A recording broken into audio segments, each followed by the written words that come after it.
বেশ, শুরু করা যাক। বল, আগের দিনের পড়া থেকে কোনো প্রশ্ন আছে কিনা? না।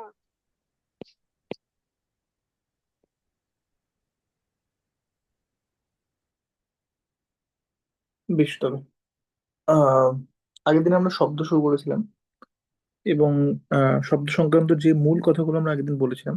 আজকে আমরা খুব বেশিক্ষণ পড়বো না। আহ, নানান কারণ, যাই হোক। শব্দ সংক্রান্ত যে মূল জিনিসগুলো আমরা শুরু করেছিলাম সেটা হচ্ছে, প্রথম কথা, শব্দ এক ধরনের তরঙ্গ। আহ মানে রাদের শব্দ তরঙ্গের আকারে ছড়িয়ে পড়ে। শব্দ মূলত এক ধরনের শক্তি, এবং সেই তরঙ্গ কিভাবে ছড়ায় কোনো মাধ্যমের মধ্যে দিয়ে সেটা আমরা দেখেছিলাম। যে মাধ্যমের কণাগুলো কোথাও কোথাও কাছাকাছি আসে, কোথাও কোথাও দূরে দূরে যায়। এইভাবে আস্তে আস্তে তরঙ্গটা ছড়িয়ে পড়ে। আজকে আমরা একটা ছবি দেখবো যেটা থেকে একটু পরিষ্কার হবে আমাদের। এবং সেখানে তরঙ্গের বৈশিষ্ট্য বলতে গিয়ে আমরা কয়েকটা কথা বলেছিলাম। একটা বলেছিলাম যে শব্দ স্থিতিস্থাপক তরঙ্গ। তার একটা কারণ হচ্ছে মাধ্যমের কণাগুলো কাছাকাছি এবং দূরে দূরে যেতে পারে। এই ধর্মটাকে স্থিতিস্থাপকতা বলে। ফলে শব্দ ছড়িয়ে পড়ার জন্য এই ধরনের একটা মাধ্যম দরকার, এই ধরনের একটা স্থিতিস্থাপক মাধ্যম দরকার। সেই জন্য শব্দকে স্থিতিস্থাপক তরঙ্গ বলে। আরেকটা বলেছিলাম শব্দকে অনুদৈর্ঘ্য তরঙ্গ বলে। কেননা মাধ্যমের কণাগুলোর গতি আর শব্দ তরঙ্গের ছড়িয়ে পড়ার গতি একই দিকে হয়। সেই জন্য সেটাকে অনুদৈর্ঘ্য তরঙ্গও বলে। তারপরে আমরা কোনো একটা, এবং দেখেছিলাম শব্দ কেন তৈরি হয়, কোনো একটা আহ উৎসের কম্পন হয়, এবং সেই কম্পনের কারণে শব্দ তৈরি হয়। সেই কম্পন সংক্রান্ত বিভিন্ন রাশি আমরা পড়েছিলাম, যেমন এক পূর্ণ কম্পন বা পূর্ণ দোলন কাকে বলে, কম্পাঙ্ক কি জিনিস, এক সেকেন্ডে কতবার কম্পিত হচ্ছে, কতগুলো পূর্ণ কম্পন সম্পন্ন হচ্ছে, পর্যায়কাল কি জিনিস, যে একটা পূর্ণ কম্পন সম্পন্ন করতে কত সময় লাগছে, বিস্তার কি জিনিস, সেই সবটাই আমরা পড়েছিলাম। আজকে আমরা আরেকটু ব্যাকগ্রাউন্ডে যাব, এবং এটা জানবো যে তরঙ্গ ব্যাপারটা এক্স্যাক্টলি কি, এবং তরঙ্গ কত ধরনের হতে পারে, কি কিভাবে ছড়ায়, এবং তরঙ্গের বৈশিষ্ট্যগুলো কি, সেটা নিয়ে আজ আমরা আজকে আলোচনা করব। ধর, তরঙ্গ তরঙ্গ সংক্রান্ত কথা বলতে যেটা খুব ক্লিয়ার উদাহরণ আগের দিন আমরা দিচ্ছিলাম, যেটা আসে সেটা হচ্ছে, ধর তুই পুকুরে একটা ঢিল ছুড়লি, তাহলে সেই পুকুরের জলের মধ্যে একটা একটা তরঙ্গের নেচার বা তরঙ্গের প্যাটার্ন তৈরি হয়। কিছু কিছু জায়গায় জলটা উপরে ওঠে, কিছু কিছু জায়গায় জলটা নিচে যায়। এবং ওই যে একটা ওয়েভ, একটা তরঙ্গ, সেটা আস্তে আস্তে যেখানে ঢিলটা পড়েছিল সেখান থেকে ছড়িয়ে যায় আস্তে আস্তে। আমরা জেনারেলি দেখেছি এরকম গোল ফর্মে, সেটা সমস্ত দিকে সমানভাবে ছড়ায় বলে ওটাকে গোল দেখতে লাগে আর কি। তো সেইটা একটা তরঙ্গের, আমাদের ডেইলি লাইফে দেখা একটা তরঙ্গের উদাহরণ। তাহলে পুকুরে আহ ঢিল ফেলা হলো, তাহলে একটা বড় এরকম পুকুর ছিল, নট একটা জলাশয় যে কোনো রকম। সেখানে যেই মুহূর্তে একটা ঢিল এসে পড়লো, সেই মুহূর্তে এক ধরনের ওয়েভ, সেটা এরকম ফর্মে ছড়িয়ে পড়ে। এখান থেকে একটা উঁচু উঁচু থাকে, একটা নিচু থাকে, একটা উঁচু থাকে, একটা এরকম নিচু থাকে, এরকম করে সে আস্তে আস্তে ছড়িয়ে পড়তে শুরু করে। আরেকটা খুব সহজ এরকম তরঙ্গের উদাহরণ হতে পারে, যে ধর তুই একটা একটা কোনো বদ্ধ জায়গা, একটা দেওয়ালে কোনো কিছুর সাথে একটা একটা দড়ি বাঁধলি, একটা দড়ি বেঁধেছিস। একটা দড়িটাকে হাত দিয়ে তুই নাড়াচ্ছিস, এই প্রান্তটাকে দড়ির নাড়াচ্ছিস। দড়ির এই প্রান্তটা ফিক্সড রয়েছে, দেওয়ালের সাথে বাঁধা রয়েছে, দেওয়াল বা কোনো একটা জিনিস যেটা নড়তে পারে না, এই প্রান্তটা সেখানে বাঁধা রয়েছে। আর এই প্রান্তটাকে ধরে উপর নিচ করা হচ্ছে। তাহলে সেটা কিরকম ভাবে কাঁপবে? বেসিক্যালি সেটা এরকম করে কাঁপতে থাকবে। ডিপেন্ড করছে তুই কত জোরে কাঁপাচ্ছিস দড়িটাকে, তার উপর নির্ভর করবে যেরকম কতগুলো কতগুলো এরকম উপর নিচের জায়গা তৈরি হবে। মূলত যেটা খেয়াল রাখতে হবে যে তুই যেখানে ধরে আছিস ওই জায়গাটা খুব বেশি নড়বে না, এবং যেখানে দড়িটা বাঁধা রয়েছে ওই জায়গাটা ফিক্স থাকবে। মাঝখানের জায়গাগুলো নড়বে। এবং এই নড়ার জন্য যেটা হচ্ছে, যে একটা তরঙ্গর নেচার বা প্যাটার্ন তৈরি হচ্ছে। এবং এখানে খেয়াল রাখা দরকার, দড়ির প্রতিটা অংশ, দড়ির ধরে এই অংশটা যেটা এখানে ছিল, সেটা এই দিকে বা এই দিকে চলে যাবে না কিন্তু, সেটা জাস্ট ওপর নিচে নড়াচড়া করবে। এবং দড়ির লেন্থটা যেহেতু ফিক্সডই আছে, ফলে কোনো অংশই কোথাও পালিয়ে যাচ্ছে না, শুধু তারা ওপর নিচে যাতায়াত করছে। এবং তার জন্য মনে হচ্ছে একটা কিছু যেন এই দিক থেকে এই দিকে বয়ে যাচ্ছে। তাহলে এই যে এমন একটা জিনিস, যেটা মানে কোনো মাধ্যম থাকলে মাধ্যম, মাধ্যম না থাকলে অন্য কিভাবে, সেটা আমরা এখন বুঝবো না। কিন্তু মূল কথা হচ্ছে যে মাধ্যমের কণাগুলোকে একটা নির্দিষ্ট জায়গায় রেখে দড়ির জায়গাটা এর মধ্যেই থাকছে, বা শব্দের ক্ষেত্রে আমরা দেখেছি যে এর এইভাবেই কম্পন হচ্ছে, কিন্তু তাছাড়া যেন একটা তরঙ্গ, একটা কিছু এগিয়ে যাচ্ছে আর কি, ওটার মাধ্যমে ওটাকে ব্যবহার করে এগিয়ে যাচ্ছে। তাহলে এই ধরনের জিনিসকে ইন জেনারেল তরঙ্গ বলা হয়। তাহলে তরঙ্গের ডেফিনিশন কি, সেটা আমি বই থেকে দেখেই লিখছি।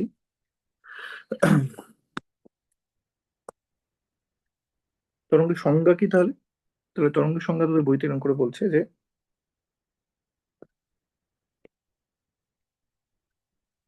তরঙ্গ হলো এক ধরনের আন্দোলন। আন্দোলন মানে ওঠা পড়া, এরকম করে ভাবতে পারিস, যা মাধ্যমের কণাগুলির স্থানচ্যুতি,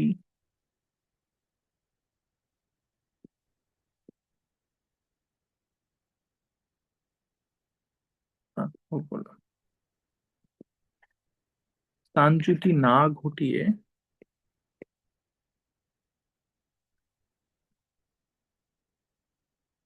মাধ্যমের মধ্য দিয়ে অগ্রসর হয়। তাহলে কি বলছি, তরঙ্গ এমন একটা জিনিস, এমন একটা ওঠা পড়া, যেটা মাধ্যমের কণাগুলোকে নিজেদের জায়গা থেকে খুব বেশি না সরিয়ে, স্থানচ্যুতি না ঘটিয়ে বলতে স্থান পরিবর্তন না করে, কিন্তু স্থান পরিবর্তন কি করছে না, করছে, কিন্তু খুব বেশি স্থান পরিবর্তন করছে না, একই জায়গায় রেখে দিচ্ছে, একই জায়গায় উঠা পড়া করাচ্ছে জাস্ট মাধ্যমের কণাগুলোকে, এবং নিজে ওই মাধ্যমের মধ্যে দিয়ে এগিয়ে যাচ্ছে কোনো একটা দিকে। তাহলে সেটা হচ্ছে তরঙ্গের ডেফিনেশন। তো সেখানে এক ধরনের তরঙ্গ, যেটা আমরা আগের দিনই পড়েছিলাম, স্থিতিস্থাপক তরঙ্গ,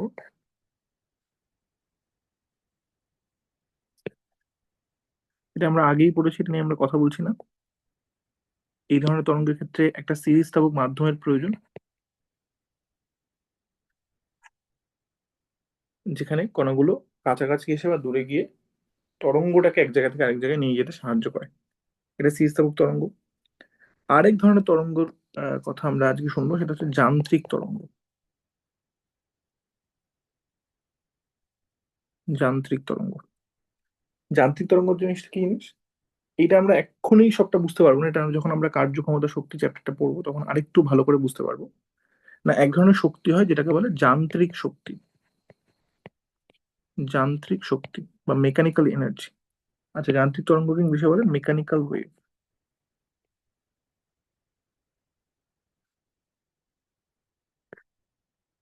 মেকানিক্যাল ওয়েভ।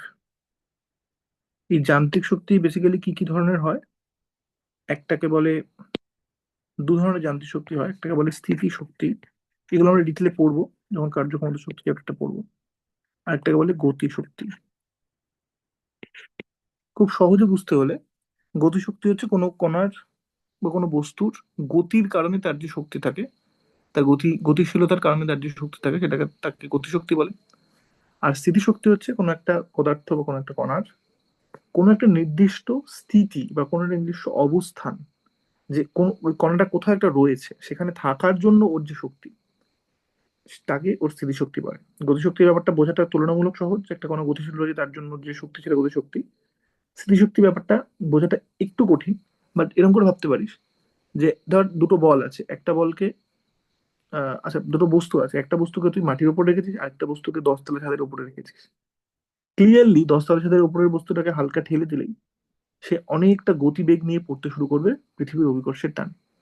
তার মানে নিশ্চয়ই 10 তলা ছাদে রাখা বস্তুটার ওইখানে থাকার জন্য কিছুটা শক্তি ছিল, আগে থেকে কিছুটা শক্তি ছিল, যেটা তাকে ওই গতিটা দিচ্ছে। এরকম করে ভাবতে পারি আমি। আমি জানি কারণটা কি, কারণটা হচ্ছে পৃথিবীর আকর্ষণের কারণে বস্তুটা নিচে পড়ছে। কিন্তু পৃথিবীর আকর্ষণ তো ওখানেও ছিল যখন সে 10 তলা ছাদে ছিল। তার মানে অলরেডি ওই বস্তুটার মধ্যে ওই 10 তলা ছাদে থাকার জন্য কিছুটা শক্তি সঞ্চিত হয়েছিল, এবং সেই শক্তিটাই ও যখন নিচে পড়ছে তখন আস্তে আস্তে গতি শক্তি হয়ে যাচ্ছে, ওর গতিশীলতার মাধ্যমে। এই শক্তিটাকে, এই ধরনের শক্তিকে বলে স্থিতিশক্তি, যে কোনো একটা পদার্থের অবস্থানের কারণে যে শক্তি সে অর্জন করে থাকে সেটাকে তার স্থিতিশক্তি বলে। তাহলে এই দুটো শক্তি হচ্ছে মিলিয়ে আমরা এটাকে বলি যান্ত্রিক শক্তি। তাহলে যে ধরনের তরঙ্গ ছড়িয়ে পড়ার মাধ্যমে যান্ত্রিক শক্তিকে এক জায়গা থেকে আরেক জায়গায় নিয়ে যায়, ঠিক আছে, তাহলে যে ধরনের তরঙ্গ,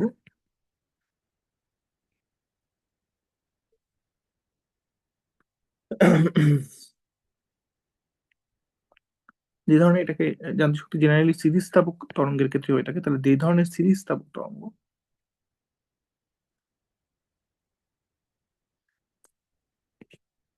নিজের বিস্তারের মাধ্যমে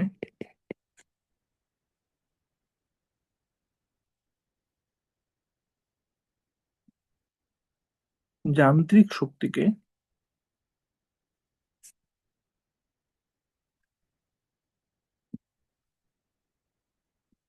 এক স্থান থেকে অন্য স্থানে সঞ্চালিত করে,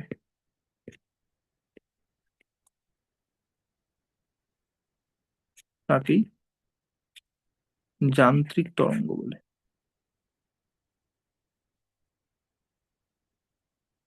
যান্ত্রিক তরঙ্গ বলে। খেয়াল রাখতে হবে, শব্দ কিন্তু এক ধরনের যান্ত্রিক তরঙ্গ। শব্দ এক রকমের যান্ত্রিক তরঙ্গ। কেন? কারণ শব্দ যেখান থেকে তৈরি হচ্ছে, যে উৎস শব্দের যেটা, সেটা কাঁপছে, এবং সেটার কাঁপার ফলে কি হচ্ছে, তার যে কাঁপার জন্য যে গতি শক্তি, সেটা ওই ওয়েভের ফর্মে ছড়িয়ে পড়ছে। তাহলে কারণ শব্দের উৎসের কম্পনের জন্য যে গতি শক্তি, তা তরঙ্গের আকারে ছড়িয়ে পড়ে, তাই শব্দ যান্ত্রিক তরঙ্গ।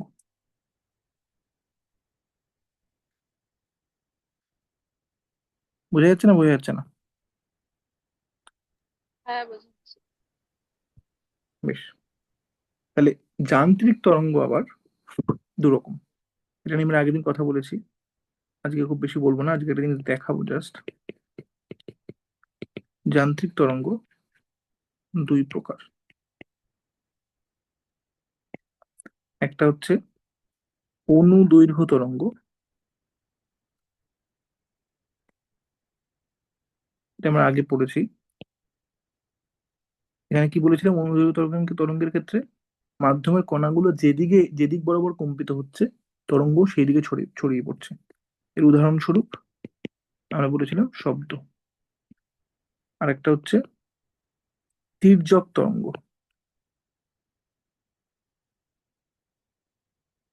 এটাও আগে পড়েছি। তাহলে অনুদৈর্ঘ্য তরঙ্গ এবং তির্যক তরঙ্গ, এই তির্যক তরঙ্গের ক্ষেত্রে কি হচ্ছিল, যেমন জলের ওয়েভের ক্ষেত্রে ধর, যে মাধ্যমের কণাগুলো যেই বরাবর কম্পিত হচ্ছে আর তরঙ্গ যেই বরাবর ছড়িয়ে পড়ছে, তাদের মধ্যে একটা 90 ডিগ্রি কোণ রয়েছে, তাকে আমরা বলেছিলাম তির্যক তরঙ্গ। এই জিনিসটা বোঝার জন্য আমি একটা ছবি তোকে দেখাচ্ছি, তাহলে খানিকটা বুঝতে পারবি যে এটা কি করে হয়, যদি একটু ভালো করে বুঝতে হয়। আহ তার অনুদৈর্ঘ্য তরঙ্গ বা শব্দের তরঙ্গ, সেটা যদি আমরা বুঝতে চাই কিভাবে ছড়াচ্ছে, তাহলে এই ছবিটা যদি ভালো করে দেখিস, এই ছবিটাতে যে কোনো একটা পার্টিকুলার স্তরের কণাগুলোকে দেখ, ঠিক আছে? তাহলে এগুলো কালোগুলো হচ্ছে মাধ্যমের কোনো কণা। তুই কোনো লাল বিন্দুকে দেখতে পারিস, সেটা একটু বুঝতে সুবিধা হবে। দেখ, কণার গতি কিন্তু একটা জায়গার মধ্যেই সীমাবদ্ধ। সে সামনে যাচ্ছে, পেছনে যাচ্ছে, সামনে যাচ্ছে, পেছনে যাচ্ছে। কিন্তু কণাগুলো এইভাবে সামনে পেছনে করার কারণে কোথাও কোথাও কণাগুলো খুব কাছাকাছি চলে আসছে, কোথাও কোথাও কণাগুলো খুব দূরে চলে যাচ্ছে। এবং এর ফলেই দেখ, একটা তরঙ্গের মতো জিনিস বাঁ দিক থেকে ডান দিকে আস্তে আস্তে মুভ করে যাচ্ছে। এই ছবিটাকে দেখে সেটা কি বোঝা যাচ্ছে?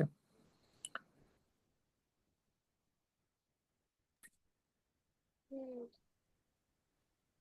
দুটো নিচের দুটো অ্যারোকে লক্ষ্য কর, একটা লেখা আছে যেটা লাল অ্যারো, যেটা লেখা আছে পার্টিকেল, আর একটা কালো অ্যারো যেটা লেখা আছে ওয়েভ। ভালো করে বোঝার চেষ্টা কর, পার্টিকেলের যে লাল অ্যারোটা, সেটা একটা কণাকে দেখাচ্ছে, সে কণাটা খানিকটা ডান দিক খানিকটা বাঁ দিকে মুভ করছে বারবার করে। কিন্তু দেখ, একটা তরঙ্গ সেটা কিন্তু বাঁ দিক থেকে ডান দিকে একদম চলে যাচ্ছে, জাস্ট মানে আস্তে আস্তে পুরো মুভই করে যাচ্ছে, সে কিন্তু এক জায়গায় স্থির নেই, সে এক জায়গা থেকে আরেক জায়গায় চলে যাচ্ছে।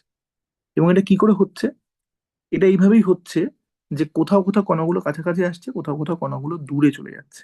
এই কাছাকাছি আসা আর দূরে চলে যাওয়াটা, এই পুরো জিনিসটা যেন শিফট করছে আস্তে আস্তে বাঁ দিক থেকে ডান দিকে। বুঝতে পারছিস না, বুঝতে পারছিস না? হ্যাঁ, বুঝতে পারছি। তাহলে এইটা একটা অনুদৈর্ঘ্য তরঙ্গের উদাহরণ। কেন?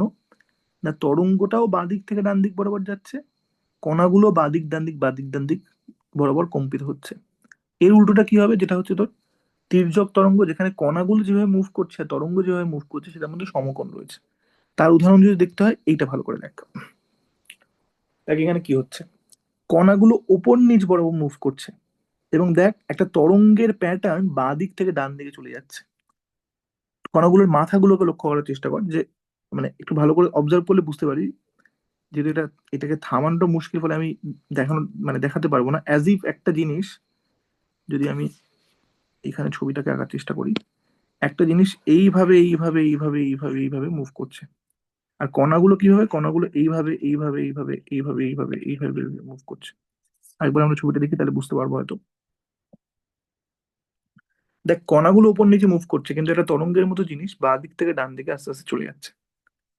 তাহলে এটা তির্যক তরঙ্গের উদাহরণ, যেখানে কণার গতি, কণার কম্পনের গতি আর তরঙ্গের ছড়িয়ে পড়ার গতির দিক, তাদের মধ্যে একটা সমকোণ রয়েছে।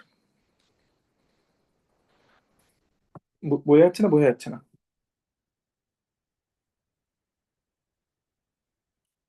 হ্যাঁ, বুঝতে না পারছি। না বুঝতে পারলে বল, কিন্তু মানে আমি অন্যভাবে বোঝানোর চেষ্টা করছি তাহলে। না, বুঝতে পেরেছি। দেখ, শিওর তো? না বুঝতে পারলে বল, কিন্তু আমি আবারও বলছি। বুঝতে পেরেছি। বেশ।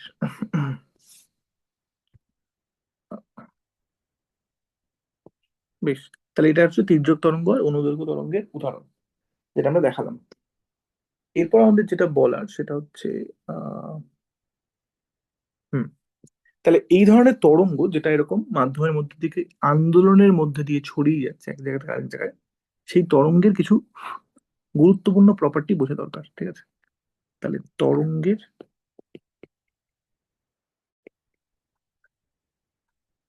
ধর্ম তরঙ্গের ধর্ম, এই তরঙ্গের ধর্মগুলো অনেকটাই কম্পনের ধর্মের সাথে সমতুল্য। সেটা আমরা একটু আগে দেখবো, কি করে তরঙ্গর ছবিটা আর কম্পনের ছবিটা কি করে একই জায়গায় এসে পড়ে, সেটা আমরা এর পরে দেখবো। বাট আগে একটু বুঝে নি তরঙ্গের ধর্মগুলো কি কি। তার মধ্যে এক নম্বর হচ্ছে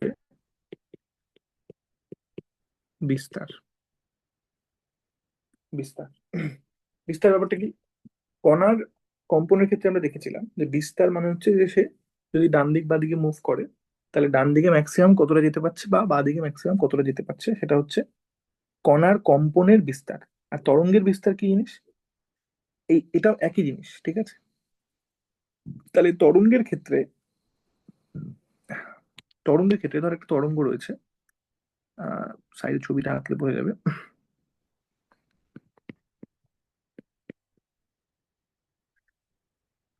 ধর একটা তরঙ্গ রয়েছে,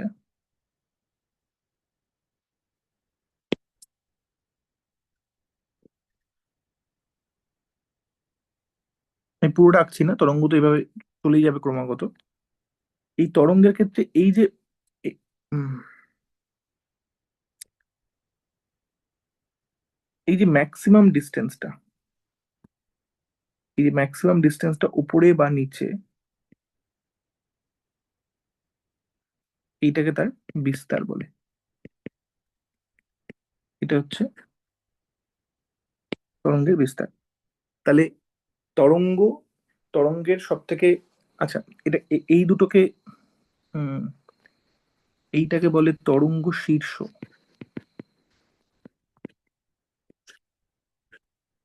এটাও একটা তরঙ্গ শীর্ষ। এইটাকে বলে তরঙ্গ পাদ, সব থেকে নিচের অংশটা। তাহলে এইটা হচ্ছে তরঙ্গের সাম্য অবস্থান। তরঙ্গ যদি মুভ না করতো, তাহলে এরকম করে ভাবতে, এখানে এখানে শুয়ে থাকতো এরকম করে। কিন্তু তরঙ্গ এরম এরম করে ছড়িয়ে পড়ছে। তাহলে এই ছড়িয়ে পড়ার কারণে তার সাম্য অবস্থান থেকে সব থেকে বেশি দূরত্বের অংশটা, তার যে দূরত্ব, তাকে বলে তরঙ্গ শীর্ষ। বা সব থেকে নিচের অংশের যে দূরত্বটা, সেটাকে বলে বিস্তার। সাম্য অবস্থান থেকে তরঙ্গ শীর্ষের দূরত্ব বা তরঙ্গ পাদের দূরত্ব, সেটাকে বলে তরঙ্গের বিস্তার। কণার মতো করেই, যেমন কণার কম্পনের ক্ষেত্রে ম্যাক্সিমাম যতদূর বাঁদিকে বা ডান দিকে যেতে পারছিল। এটা হচ্ছে কণার কম্পনের বিস্তার, আর এইটা হচ্ছে তরঙ্গের বিস্তার। আচ্ছা, আর কি আছে? আর আছে ধর আম, পর্যায়কাল। আচ্ছা, এরকম করে বলি একে পূর্ণ তরঙ্গ। পূর্ণ তরঙ্গ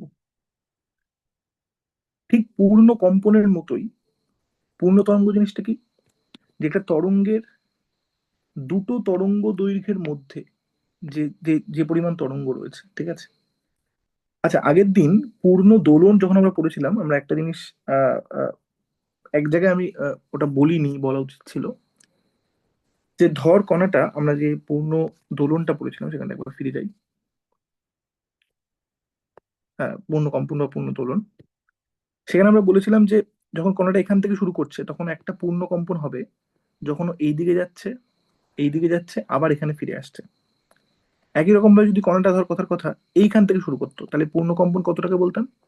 এই দিকে যাচ্ছে, দেন এই দিকে যাচ্ছে, দেন আবার এখানে ফিরে আসছে।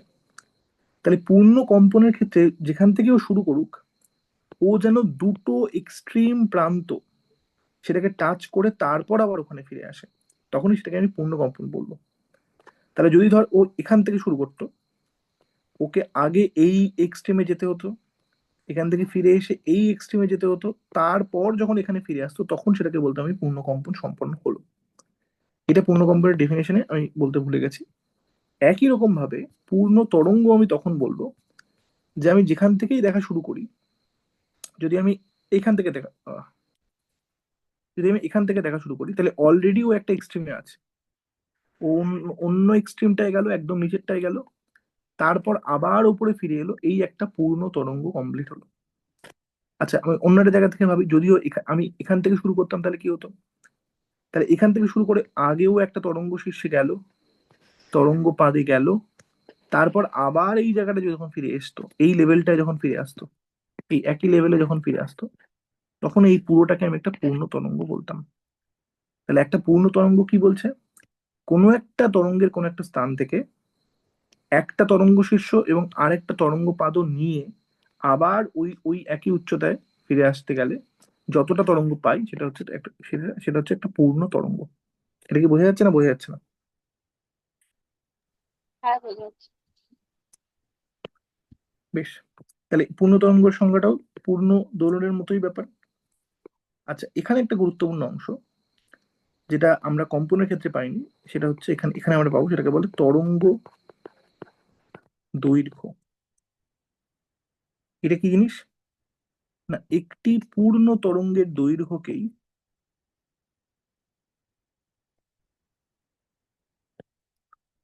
পূর্ণ তরঙ্গের দৈর্ঘ্যকে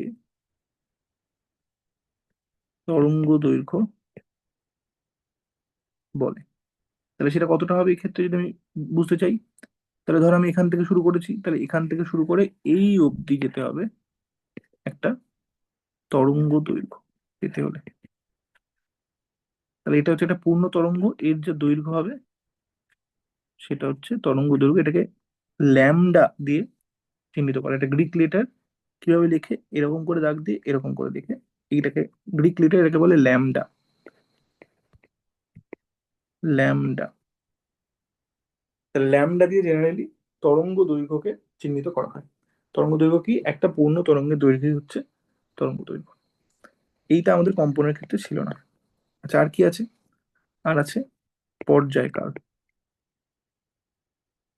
পর্যায়কাল এটা কি জিনিস? না, আম, এক তরঙ্গ দৈর্ঘ্যের সমান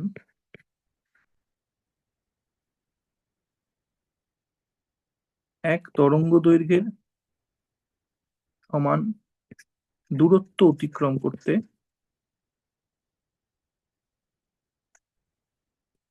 তরঙ্গের যে সময় লাগে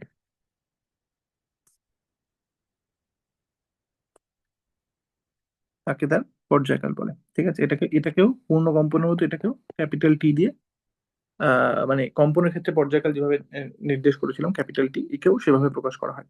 তাহলে কি বলছে? তাহলে তরঙ্গটা তো মুভ করছে আস্তে আস্তে, তরঙ্গটা এখান থেকে এখানে, এখান থেকে এখানে এভাবে মুভ করছে। এবার এই তরঙ্গের একটা পূর্ণ তরঙ্গের দৈর্ঘ্যকে আমরা তরঙ্গ দৈর্ঘ্য বলি। এই একটা তরঙ্গ দৈর্ঘ্য সমান দূরত্ব অতিক্রম করতে তরঙ্গের যে সময় লাগে সেটাকেই তার পর্যায়কাল বলে। বা এরকম করে যদি বলি যে আহ, অন্য কোনো, বা ওই কম্পনের ডেফিনেশন নিয়ে যদি বলি, আসলে কম্পনের সাথে আমি এটাকে এখনো কানেক্ট করছি না, কানেক্ট যখন করবো তখন বুঝতে পারবো যে কম্পনের সাথে তরঙ্গটা কিভাবে কানেক্টেড, সেটা আমরা একটু বাদে বুঝতে পারবো। তো আপাতত আমরা পর্যায়কালের এই সংজ্ঞাটা নিয়েই চলছি, যে তরঙ্গটা আস্তে আস্তে ধর বাঁ দিক থেকে ডান দিকে এগিয়ে যাচ্ছে। এইবার পর্যায়কাল কাকে বলবো? না, এক তরঙ্গ দৈর্ঘ্যে সমান দূরত্ব অতিক্রম করতে, সমান দূরত্ব এগিয়ে যেতে তরঙ্গের যে সময় লাগে সেটাকেই তরঙ্গের পর্যায়কাল বলে। এটা কম্পনের সাথে কিভাবে সম্পর্কিত সেটা আমরা একটু বাদে দেখবো। এটা বুঝতে পেরেছিস না বুঝতে পারছিস? হ্যাঁ, বুঝতে পেরেছি। আচ্ছা, কম্পাঙ্ক। এইখানে আমাদের কম্পনের সাথে তরঙ্গকে কানেক্ট করতেই হবে এবার। এই তরঙ্গ কেন তৈরি হচ্ছে? না, কোনো কিছুর একটা কম্পনের ফলে তরঙ্গ তৈরি হচ্ছে। তাহলে ওই যে যে যে জিনিসটা কাঁপছে, যে উৎসটা কাঁপার জন্য তরঙ্গ তৈরি হচ্ছে, সেই উৎসটা 1 সেকেন্ডে যতবার কাঁপছে সেটাকে ওই তরঙ্গের কম্পাঙ্ক বলে। তাহলে খেয়াল রাখতে হবে তরঙ্গের কম্পাঙ্ক কিন্তু তার উৎসের উপর নির্ভরশীল। যে উৎসের কম্পনের ফলে তরঙ্গ তৈরি হচ্ছে সেই উৎস 1 সেকেন্ডে যতবার কাঁপছে সেটাই তরঙ্গের কম্পাঙ্ক। তাহলে তরঙ্গ কোনো উৎস, বা ইংলিশে বললে সোর্স, এর কম্পনের ফলে তৈরি হচ্ছে। সেই উৎসটি একক সময়ে যতগুলি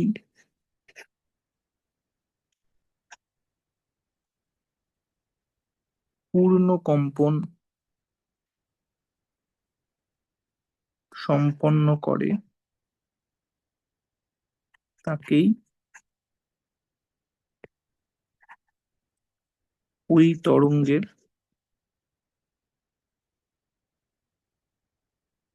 কম্পাঙ্ক বলে। তাহলে কম্পাঙ্ক এখানেও এন দিয়ে চিহ্নিত করা হয়। এখানে যেটা একটা কথা মাথায় রাখা দরকার সেটা হচ্ছে উৎসের একটি পূর্ণ কম্পন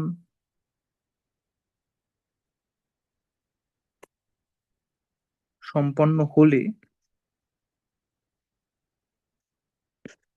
একটি পূর্ণ তরঙ্গ তৈরি হয়। কি বলতে চাইছি? যে একটা উৎস ধর এখান থেকে শুরু করে এইভাবে এইভাবে কাঁপছে, তাহলে এটা হলো সাম্য অবস্থান। এখান থেকে এইভাবে গিয়ে এইভাবে কাঁপছে, তারপর এখানে যাচ্ছে, এইভাবে যাচ্ছে, আবার ফিরে আসছে। উৎস যদি একটা পূর্ণ কম্পন সম্পন্ন করে তাহলে তরঙ্গের একটা পূর্ণ তরঙ্গ ক্রিয়েট হবে। তাহলে খেয়াল রাখতে হবে তরঙ্গ, উৎসের কম্পাঙ্ক বা উৎসের একটা পূর্ণ কম্পন একটা পূর্ণ তরঙ্গের তৈরি করছে। এখান থেকে দেখলে পূর্ণ তরঙ্গটা এভাবে দেখতে পারি, যদি আমি এখান থেকে দেখতে চাই তাহলে পূর্ণ তরঙ্গটা এইটুকু হবে। এইভাবে মানে দৈর্ঘ্য একই থাকবে, জাস্ট খানিকটা শিফটেড আর কি।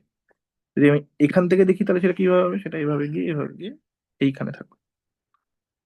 তাহলে উৎসের কম্পন একক সময় যতগুলো হচ্ছে সেটাই হচ্ছে তরঙ্গের কম্পাঙ্ক। উৎসের একটা পূর্ণ কম্পনের জন্য একটা পূর্ণ তরঙ্গ তৈরি হয়। বুঝতে পারছিস না বুঝতে পারছিস না? হ্যাঁ। লাস্ট যেটা পড়া আমাদের সেটা কি আছে? সেটা হচ্ছে তরঙ্গ বেগ। তরঙ্গ বেগ,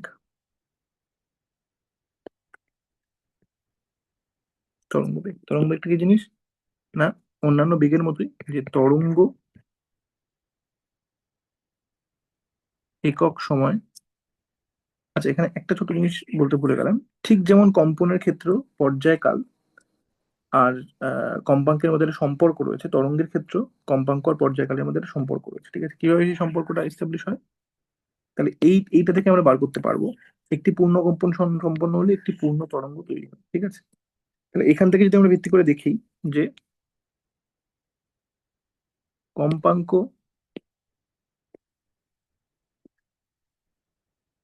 সমান সমান এন হলে একক সময় এনটি পূর্ণ তরঙ্গ তৈরি হয়। উৎসের কম্পাঙ্ক যদি এন হয় তার মানে উৎস একক সময় এন বার কাঁপছে, তার মানে একক সময় এনটা পূর্ণ তরঙ্গ তৈরি হচ্ছে, কারণ বলেছি একবার কাঁপলে একটা পূর্ণ তরঙ্গ তৈরি হবে। তাহলে একক সময় এনটি পূর্ণ তরঙ্গ তৈরি হয়, বা এনটি পূর্ণ তরঙ্গের দৈর্ঘ্য অতিক্রম করে তৈরি হয়, বা একক সময় এনটি পূর্ণ তরঙ্গ দৈর্ঘ্য অতিক্রম করে।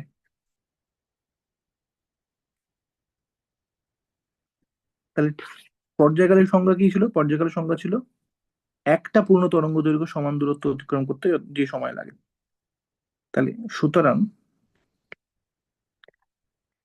একটি পূর্ণ তরঙ্গ দৈর্ঘ্য অতিক্রম করতে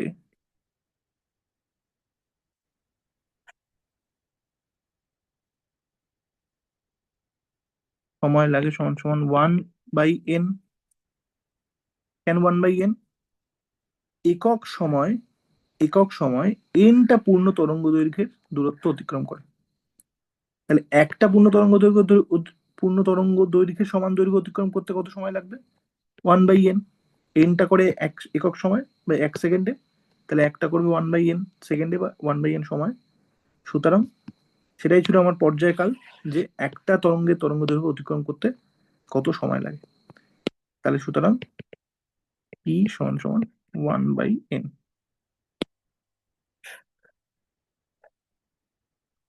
মানে ব্যাপারটা কি হচ্ছে, যে বস্তুরা যখন এখান থেকে এইভাবে এইভাবে এসে এই একটা পূর্ণ কম্পন সম্পন্ন করলো, তরঙ্গটা এখান থেকে তৈরি হয়ে এইটুকু গিয়ে এই অবধি চলে গেল। তার মানে এই যে দূরত্বটা তরঙ্গটা গেল, এটা হচ্ছে ওর তরঙ্গ দৈর্ঘ্য। এইটা যেতেও যত সময় লাগলো সেটা হচ্ছে একটা পর্যায়কাল, সেটা হচ্ছে t। এরকম করে একক সময় যদিও এনটা এরকম কম্পন তৈরি করে, তাহলে ও কত দূর যাবে? এন খানা এরকম তরঙ্গ তৈরি হবে। তাহলে এন খানা তরঙ্গ তৈরি হতে কত টাইম লাগবে? বেসিক্যালি একটা তরঙ্গ তৈরি হতে বা একটা তরঙ্গ দূরত্ব অতিক্রম করতে টি সময় লাগে। ঠিক আছে, তাহলে এন খানা তরঙ্গ তৈরি হতে কত সময় লাগবে? এন গুণ টি সময় লাগবে। এই এন গুণ টি সময় সমান সমান কত? একক সময়, কারণ একক সময় এন বার কম্পিত হয়েছে, সেখান থেকে বার করতে পারি টি সমান সমান 1/n। বোঝা যাচ্ছে না? বোঝা যাচ্ছে না নাকি আর বেশি কনফিউজ করে দিচ্ছে আমি? না, বুঝতে পারছি। মানে মোদ্দা কথা এই পিকচারটা খেয়াল রাখ, যে উৎসটা যখন একটা পূর্ণ কম্পন তৈরি করছে, তরঙ্গটা তখন এইখান থেকে শুরু করে এইটা গিয়ে এইটা যাচ্ছে। এইটা যাওয়া মানে হচ্ছে এক তরঙ্গ দৈর্ঘ্য সমান দূরত্ব ও চলে গেল, কারণ একটা পূর্ণ তরঙ্গ ক্রিয়েট হয়ে গেছে। এইটা হতে কত সময় লাগছে? টি সময় লাগছে। তাহলে সময় সমান সমান টি এইটা হতে, আর দৈর্ঘ্য দৈর্ঘ্য সমান সমান তরঙ্গ দৈর্ঘ্য সমান সমান ল্যামডা। এইটা একটা কম্পনের জন্য। একক সময় আছে, একটা কম্পন হতে কত সময় লাগে আসলে?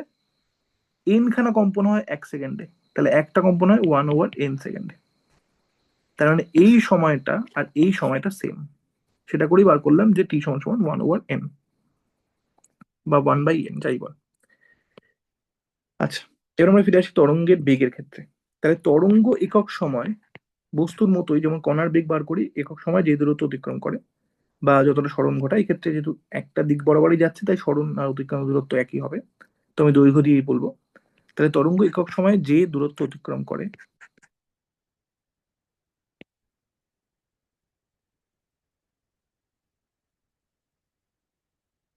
তাকে ওই তরঙ্গের তরঙ্গ বেগ বলে। ওই তরঙ্গের তরঙ্গ বেগ বলে, একক সময় যে দূরত্ব তরঙ্গটা যায়। তাই তরঙ্গ বেগকে কি দিয়ে রিপ্রেজেন্ট করা হয়? ভি দিয়ে রিপ্রেজেন্ট করা হয়। যেমন যে কোনো বেগকে ভেলোসিটি বলে ভি দিয়ে রিপ্রেজেন্ট করা হয়, তেমনি তরঙ্গ বেগকেও ভি দিয়ে রিপ্রেজেন্ট করা হয়। এই তরঙ্গ বেগের সাথে কম্পাঙ্ক এবং তরঙ্গ দৈর্ঘ্যের একটা সম্পর্ক আছে। কি সম্পর্ক সেটা আমরা দেখার চেষ্টা করি। ভি এন ল্যামডা এর সম্পর্ক। ল্যামডা ছিল তরঙ্গ দৈর্ঘ্য, এন ছিল কম্পাঙ্ক, আর ভি হচ্ছে তরঙ্গ বেগ। সেটা পরের পেজে লিখি।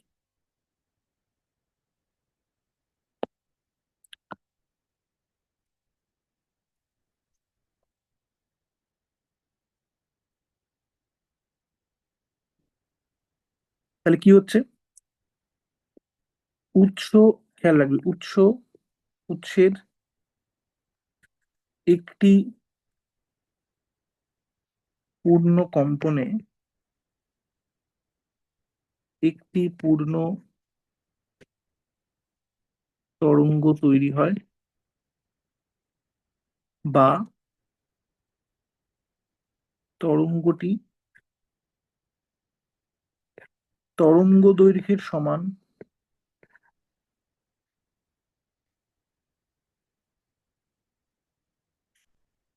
দূরত্ব অতিক্রম করে। ঠিক আছে, এখানে তরঙ্গ দৈর্ঘ্য কত?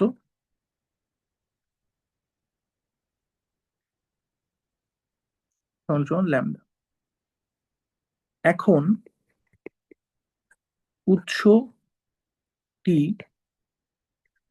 1 সেকেন্ডে, বা একক সময় এরকম করে বলি, একক সময় এনটি পূর্ণ কম্পন করে। এনটি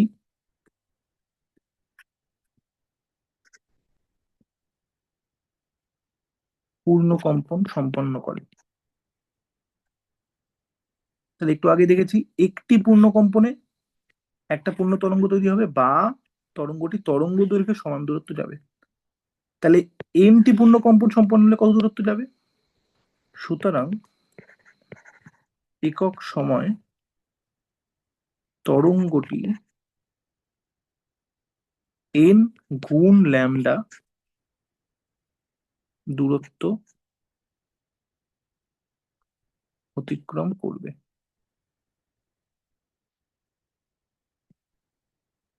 তরঙ্গটি একক সময় একটা কম্পনের জন্য ল্যামডা দূরত্ব যাবে, একক সময় এনটা কম্পন হচ্ছে, তাহলে এন ল্যামডা দূরত্ব যাবে। তাহলে আবার একক সময় যে দূরত্ব যাবে সেটাই তো তরঙ্গের বেগ। আবার একক সময় তরঙ্গটি যে দূরত্ব যায় এটি তরঙ্গের বেগ। সুতরাং তরঙ্গের বেগ সমান সমান এন গুণ ল্যামডা, যেটা গুণটা আমি আর লিখছি না। তাহলে ভি সমান সমান এন গুণ ল্যামডা। এটা বোঝার সহজ উপায় কি? এটা বোঝার সহজ উপায় হচ্ছে যে একটা জিনিস যদি সেকেন্ডে 10 বার এরকম করে কাঁপে, তার মানে 10টা এরকম পূর্ণ তরঙ্গ তৈরি হচ্ছে। এটা একটা, এরকম আরো একটা, তারপরে আরো একটা। তাহলে কত দূরত্ব আসলে কভার করছে?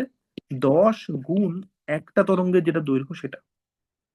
তাহলে একক সময় জিনিসটা যদি কম্পাঙ্ক 10 হয়, তাহলে কতটা দূরত্ব অতিক্রম করছে? 10 গুণ একটা, একবার কম্পনের জন্য যতটা দূরত্ব যাচ্ছে, মানে তরঙ্গ দৈর্ঘ্যের সমান, তাহলে ল্যামডা। সেটাই তরঙ্গের তরঙ্গ বেগ। বোঝা যাচ্ছে না? বোঝা যাচ্ছে না? হ্যাঁ, বোঝা যাচ্ছে। তাহলে তরঙ্গ বেগের সাথে ফ্রিকোয়েন্সি, মানে কম্পাঙ্ক, আর তরঙ্গ দৈর্ঘ্যের একটা সম্পর্ক বললাম। আচ্ছা, তরঙ্গ দৈর্ঘ্যের একক কি হবে? আমরা তরঙ্গ দৈর্ঘ্য বলার সময় বলিনি।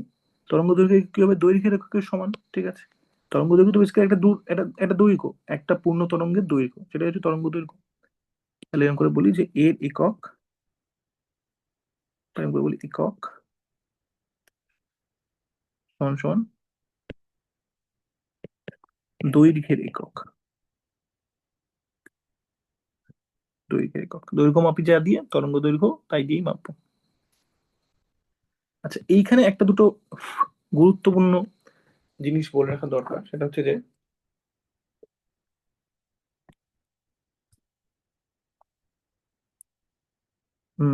Important point.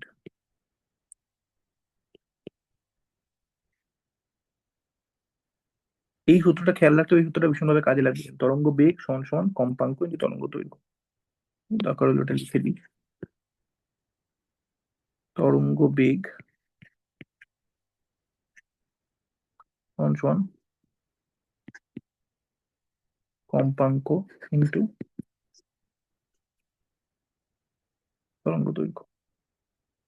বেশ, ইম্পর্টেন্ট পয়েন্ট কি, বেশিরভাগ তরঙ্গের ক্ষেত্রেই, বিশেষ করে ধর শব্দের ক্ষেত্রেও, মাধ্যম যদি ফিক্স থাকে তাহলে তরঙ্গ বেগটা ফিক্স থাকে। তাহলে আমি করে বলি যে শব্দের ক্ষেত্রে মাধ্যম মানে কি, কোন মাধ্যমের মধ্যে দিয়েও ছড়িয়ে যাচ্ছে, কোন জিনিসের মধ্যে, ধর বায়ুর মধ্যে দিয়ে যাচ্ছে নাকি জলের মধ্যে দিয়ে যাচ্ছে, কিসের মধ্যে দিয়ে যাচ্ছে, মাধ্যম নির্দিষ্ট হলে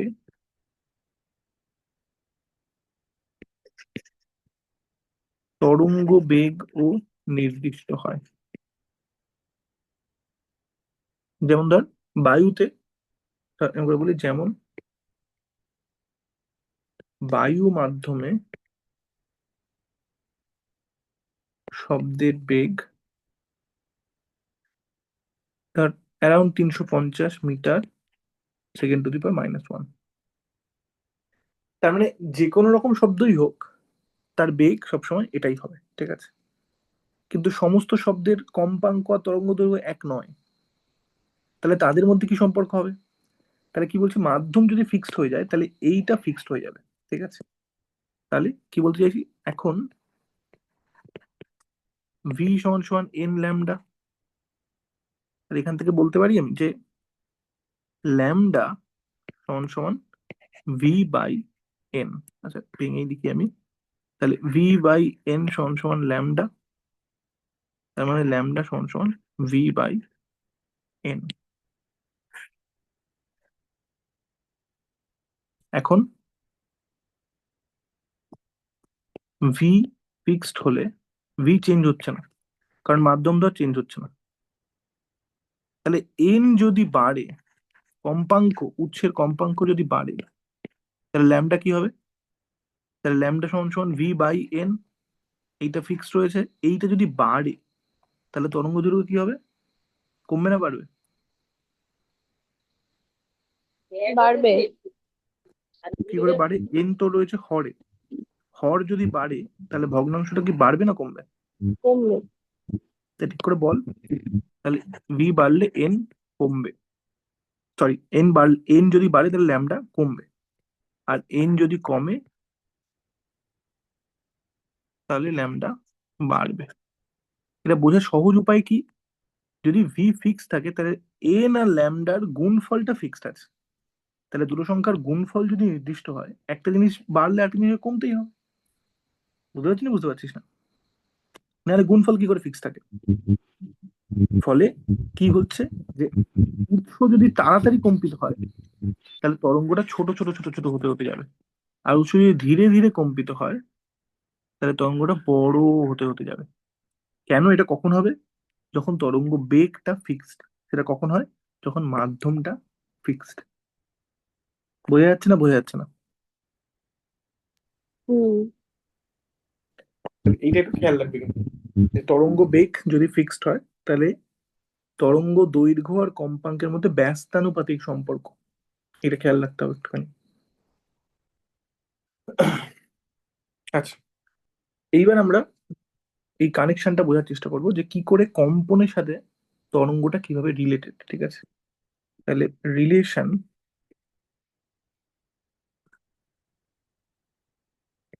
বিটুইন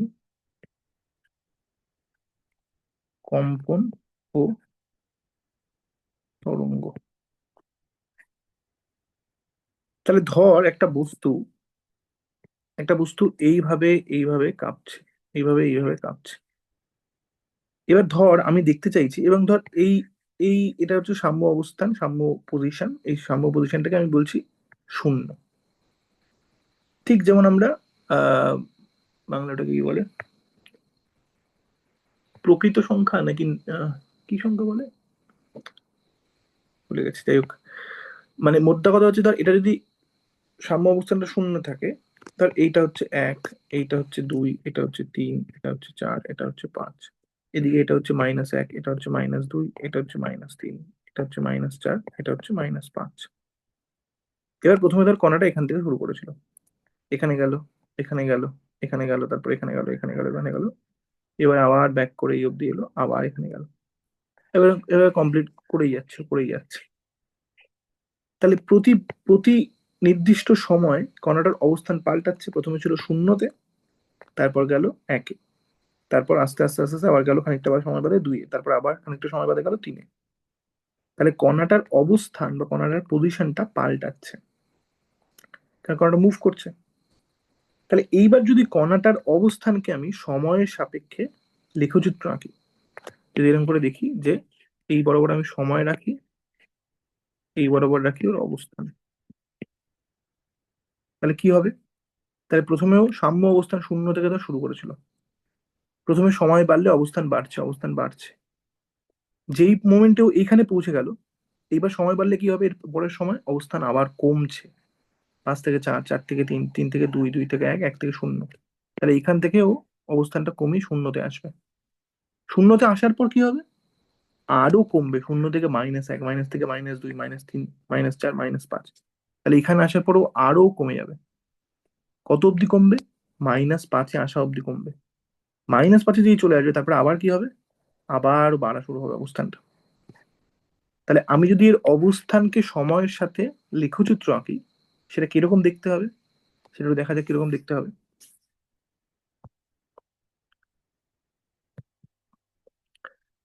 তাহলে বিন্দু যদি একটু শুরু থেকে শুরু করি, তাহলে ধর কণাটা, এই ব্লু কণাটা যেটা উপরে রয়েছে, সেটা হচ্ছে কণাটা কিভাবে মুভ করছে। টি সমান সমান শূন্য, ঠিক আছে, উপরে লেখা আছে দেখ, টি সমান সমান শূন্য। কণাটা প্রথমে আস্তে আস্তে ডান দিকে যাবে, ডান দিকে গিয়ে ওই এক অব্দি যাবে, তারপর আবার ব্যাক করবে। এটা হচ্ছে ওপরের লেখচিত্রটা, এটা আমি দেখিয়েছি। নিচের যে লেখচিত্রটা, যেখানে দেখ লেখা আছে পজিশন টাইম, এক্স অক্ষ বরাবর লেখা আছে টাইম, যেখানে শূন্য, দুই, চার, ছয়, আট, 10, 12, 14 এরকম করে গেছে, আর পজিশন। তাহলে সময়ের সাথে যদি আমি কণার পজিশনটাকে লেখচিত্র আঁকি, প্লট করি, তাহলে কিরকম দেখবে সেটা নিচে আস্তে আস্তে দেখা যাবে। দেখা যাক ভিডিওটা। তাহলে একদম ডান দিকে চলে গেল, এবার পজিশন আবার কমতে শুরু করেছে, কমতে শুরু করেছে, কমতে শুরু করেছে, এখনো কমছে, এখনো কমছে, এখনো কমছে। এই পয়েন্টে একদম কম, মাইনাস এক। তারপর আবার বাড়তে শুরু করেছে, বাড়তে শুরু করেছে, বাড়তে শুরু করেছে, আবার উপরে চলে গেল, আবার ওখান থেকে কমতে শুরু করেছে। তাহলে বুঝতে পারছি একটা কম্পনশীল কণা কিভাবে একটা তরঙ্গের তৈরি করতে পারে, বা তার পজিশনটা কিভাবে একটা তরঙ্গের ফর্ম নিয়ে নিচ্ছে। এটা বোঝা যাচ্ছে কি না বোঝা যাচ্ছে না? হ্যাঁ, বোঝা যাচ্ছে। দেখ, পরিষ্কার না হলে কিন্তু বল কিন্তু আমাকে। বুঝতে পেরেছি তো।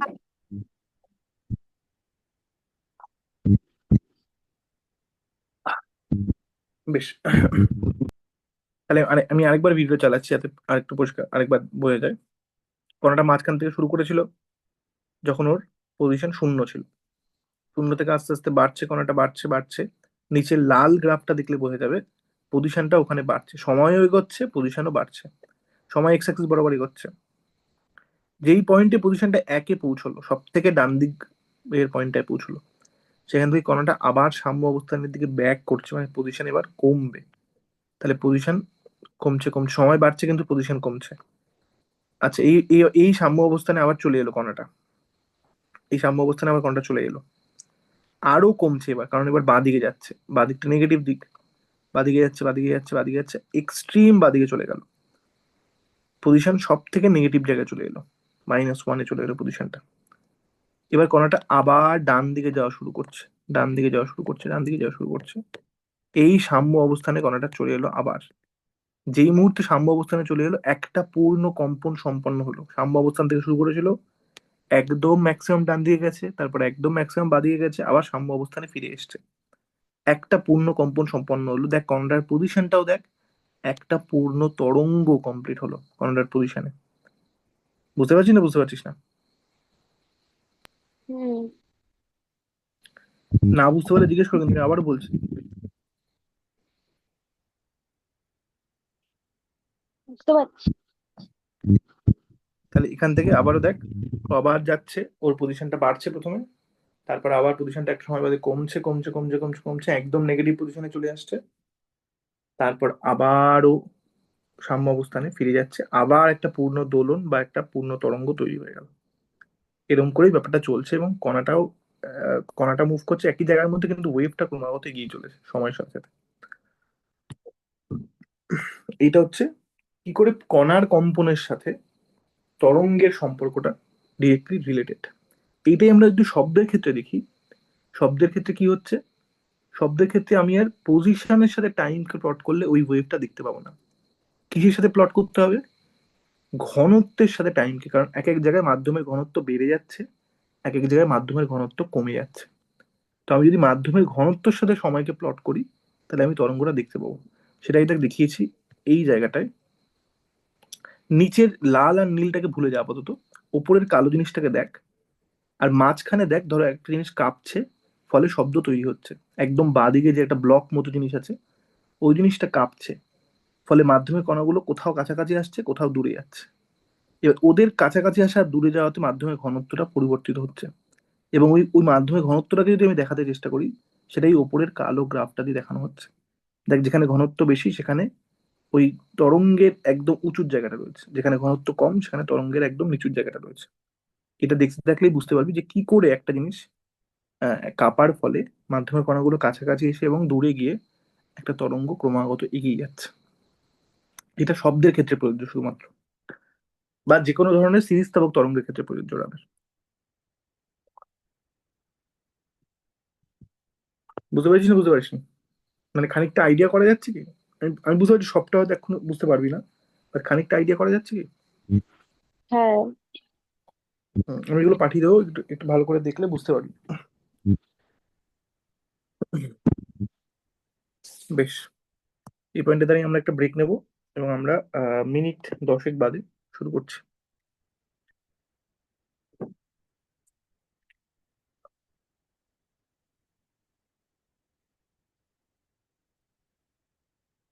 হুম, আছিস?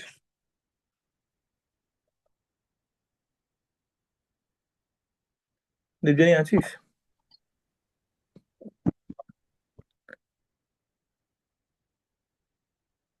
হ্যালো? হ্যালো। হ্যাঁ, আছিস তো? হ্যাঁ। বেশ। আচ্ছা, তাহলে আমরা রিলেশন বিটুইন কম্পন তরঙ্গ দেখলাম, সেটা আমরা দেখলাম যে সি ভিডিও। আচ্ছা, এবার আমরা তরঙ্গ সংক্রান্ত কিছু ছোট ছোট অঙ্ক করব, যে অঙ্কগুলো মূলত হয় T equals two one by N, বা ভি সমান সমান এন ইন্টু ল্যামডা, এই সূত্রগুলো দিয়েই হবে মূলত। এখানে যেটা খেয়াল রাখতে হবে, যেটা বললাম আরেকটা জিনিস, যে যদি বেগ ফিক্সড হয়, তাহলে তরঙ্গ দৈর্ঘ্যের অনুপাত কম্পাঙ্কের অনুপাতে ঠিক উল্টো হবে, ব্যস্তানুপাতিক হবে। আচ্ছা, এই সূত্রগুলো দিয়ে অঙ্ক আমরা করবো ঠিকই, কিন্তু মানে সূত্রগুলো সহজ এবং অঙ্কগুলো সহজই হবে, কিন্তু খেয়াল রাখতে হবে ভেতরের পিকচারটা কি সেটা খেয়াল রাখতে হবে কিন্তু, যে এর ব্যাকগ্রাউন্ডে মানে এই সূত্রটা কেন এই রকম সেটা একটু ছবিটা খেয়াল রাখতে হবে, কিন্তু সেটাই এতক্ষণ ধরে আমরা বোঝানোর চেষ্টা করলাম। আচ্ছা, এবার বই থেকেই অঙ্ক নেওয়া যাক।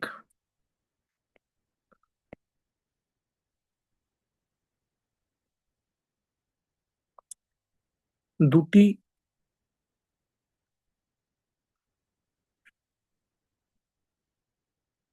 সুরশলাকার কম্পাঙ্ক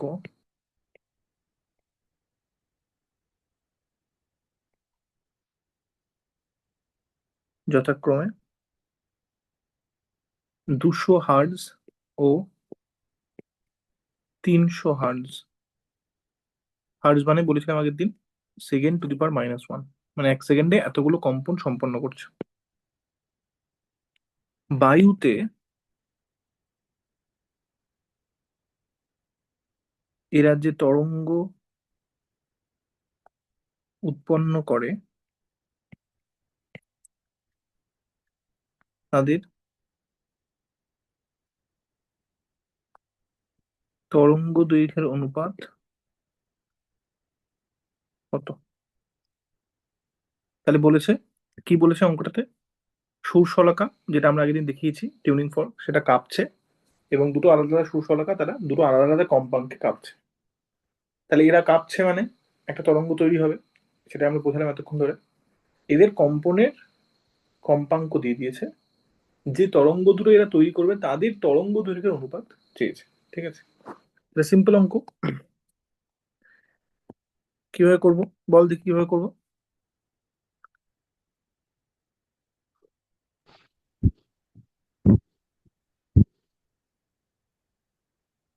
বল। উম, প্রথম ওগুলো তো আগে লিখে নেবো। কোনগুলো বল সেটা। প্রথম সুশলাকার কম্পাঙ্ক ওই 200 হার্টজ,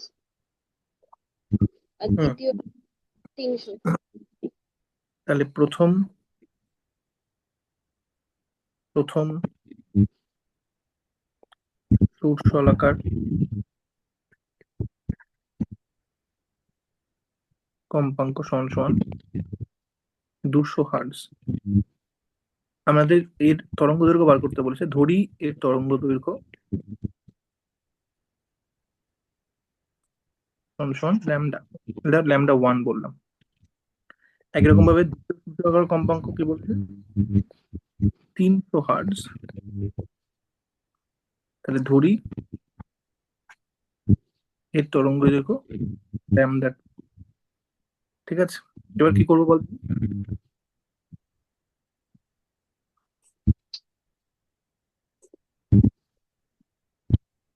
তাহলে যেহেতু এদের ক্ষেত্রে মাধ্যমটা একই, তাহলে এদের দুজনের তরঙ্গ বেগটা একই হবে। ঠিক আছে, খেয়াল রাখতে হবে। তাহলে আমি প্রথমটার ক্ষেত্রে তরঙ্গ বেগ বার করবো, দ্বিতীয়টার ক্ষেত্রেও তরঙ্গ বেগ বার করবো, তারপর তাদের ইকুয়াল করে দেবো। তাহলে সুতরাং প্রথম সুরশলাকার ক্ষেত্রে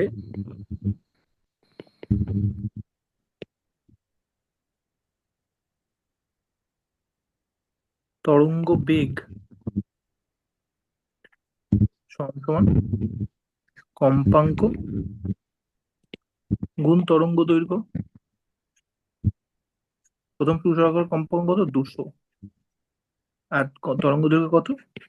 ল্যামডা 1। তাহলে এটাকে আমি মিটার করে বললাম, ল্যামডা 1 মিটার, ল্যামডা 2 মিটার। তাহলে এটা কি হবে?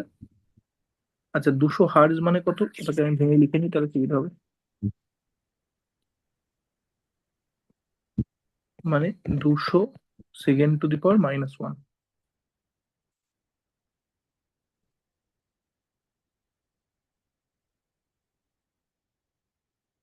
আচ্ছা, এটা কত হবে? 300 সেকেন্ড টু দি পাওয়ার -1।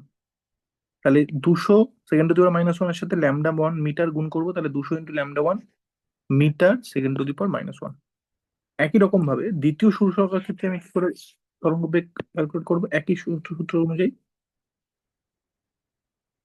তাহলে দ্বিতীয় সূর্যকার ক্ষেত্রে তরঙ্গ বেগ সমান সমান এর কম্পাঙ্ক গুণ ওর তরঙ্গ দৈর্ঘ্য, তাহলে 300 × lambda 1 metre second to the power -1। এককটা বুঝতে পারছিস তো, না বুঝতে পারছিস না? হ্যাঁ, বুঝতে পারছি। তাহলে কি হবে? যেহেতু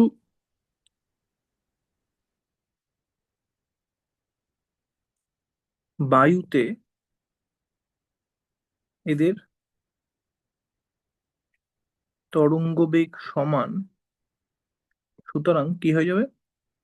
200 × ল্যামডা 1 সমান সমান 300 × ল্যামডা 2। এখান থেকে কি বার করতে পারবো? ল্যামডা 1 ভাগ ল্যামডা 2, সেটা কি হয়ে যাবে? 300টা এদিকে থাকবে, 200টা নিচে চলে আসবে, ভাগ হয়ে যাবে। তাহলে ল্যামডা 1 ভাগ ল্যামডা 2 সমান সমান শূন্য শূন্য গুলো কেটে যাবে, ওটা থাকবে 3/2। সুতরাং ল্যামডা 1 ইস টু ল্যামডা 2, সেটা কি হয়ে যাবে? 3:2। তাহলে তরঙ্গ দৈর্ঘ্য অনুপাত কি বেরোলো? 3:2। বুঝতে পারলি না, বুঝতে পারলি না? হুম, বুঝতে পারছি। তাহলে দেখ এদের কম্পাঙ্কের অনুপাত কি ছিল, ভালো করে দেখ এদের কম্পাঙ্কের অনুপাত কি ছিল। এদের কম্পাঙ্কের অনুপাত ছিল 2:300 বা 2:3 ছিল। এদের তরঙ্গ দৈর্ঘ্যের অনুপাত কি হলো? 3:2 এলো। ঠিক উল্টো এলো।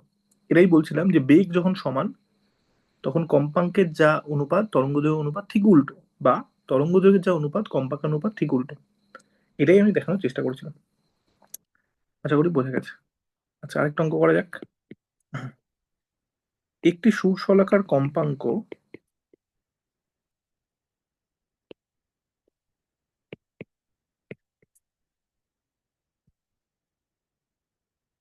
280 হার্টজ, মানে সেকেন্ডে 280 বার কাঁপে, পূর্ণ কম্পন সম্পন্ন করে। সুরশলাকাটি যে সময় 70টি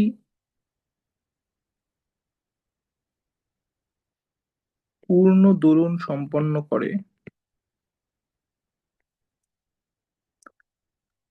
শব্দ তরঙ্গ, মানে ওর থেকে তৈরি হওয়া যে শব্দ তরঙ্গ, সেই সময়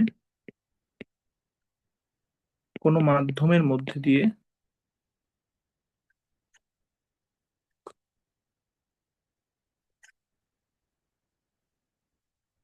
80 মিটার দূরত্ব অতিক্রম করে। ওই মাধ্যমে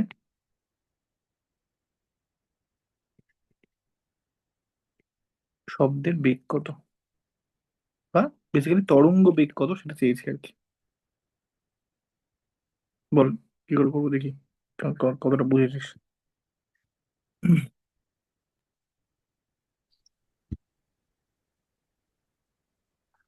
তুমি সুশলাকার কম্পাঙ্ক হচ্ছে 280 হার্টজ। হুম হুম।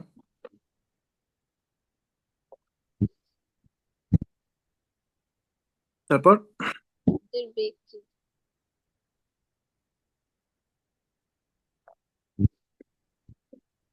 তাহলে সুরশলাকার কম্পাঙ্ক, ভালো করে বোঝার চেষ্টা কর, প্রসেসটা বোঝার চেষ্টা কর।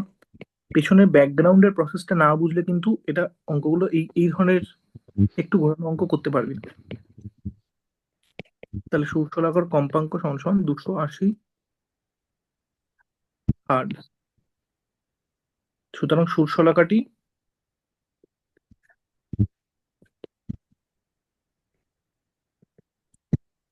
1 সেকেন্ডে 280টি পূর্ণ কম্পন সম্পন্ন করে। এটা বোঝা গেছে? হুম।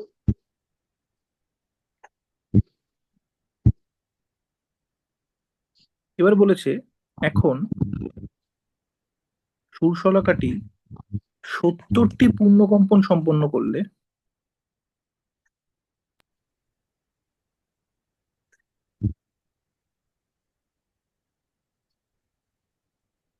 শব্দ তরঙ্গ কত দূর যায়? 80 আশি মিটার মিটার যায়। 80 মিটার যায়। তাহলে ও তো 1 সেকেন্ডে 280টা পূর্ণকম্পন সম্পন্ন করে, তাহলে 280টা পূর্ণকম্পন সম্পন্ন করলে কত দূর যাবে? তাহলে একটি পূর্ণকম্পন সম্পন্ন করলে শব্দ তরঙ্গ 80 ভাগ 70 মিটার যায়। 280টি পূর্ণকম্পন সম্পন্ন করলে 80 × 280 ভাগ 70 মিটার যাবে। এটা করলে কত হবে? যদি কাটাকাটি করি আমি, এইটার সাথে এই শূন্যটা কাটবে, 7-এর সাথে এটা কাটলে 40। তাহলে কত মিটার যাবে? 320 মিটার যাবে। তাহলে এবার বোঝার চেষ্টা কর, সুরশলাকাটি 1 সেকেন্ডে 280টা পূর্ণকম্পন সম্পন্ন করে, এবং তার ফলে শব্দ তরঙ্গ 320 মিটার যায়। তাহলে সুরশলাকাটি 1 সেকেন্ডে, 1 সেকেন্ড ধরে কাঁপলে শব্দ তরঙ্গ কত মিটার যায়? 320 মিটার যায়। বুঝতে পারছিস না, বুঝতে পারছিস না? হুম। তাহলে শব্দ তরঙ্গের বেগ কত হবে? সুতরাং শব্দ তরঙ্গের বেগ সমান সমান 280 metre, sorry 320 metre second to the power -1। 1 সেকেন্ডে 320 মিটার যায়, তাহলে বেগ হবে 320 metre second to the power -1। বুঝতে পেরেছিস না, বুঝতে পেরেছিস? হুম। আচ্ছা, এটা এই অঙ্কটা করারই আরেকটা উপায় আছে। আরেকটি উপায়। দেখ ভালো করে বুঝ, 70টি পূর্ণ দোলন, আহ এটা ঠিক করলি, 70টি পূর্ণ দোলন সম্পন্ন করলে 80 মিটার যায়, ঠিক আছে? তাহলে একটা পূর্ণ দোলন সম্পন্ন করলে কতটা যায়? তাহলে এরকম করে লিখি, সূর্যশলাকাটি, আমি ওর তরঙ্গ দৈর্ঘ্য বার করতে চাইছি বেসিক্যালি। তাহলে সূর্যশলাকাটি 70টি পূর্ণ দোলন সম্পন্ন করলে তরঙ্গ 80 মিটার যায়। তাহলে একটি পূর্ণ দোলন সম্পন্ন করলে তরঙ্গ কত যাবে? 80 ভাগ 70 মিটার। তাহলে 8 ভাগ 7 মিটার যায়। এবার আমরা কি জানি?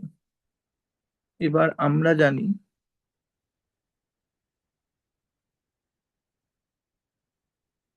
একটি পূর্ণ দোলনে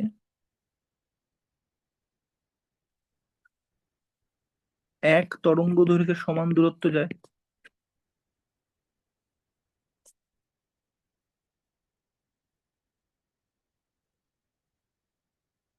সুতরাং তরঙ্গ দৈর্ঘ্য কত?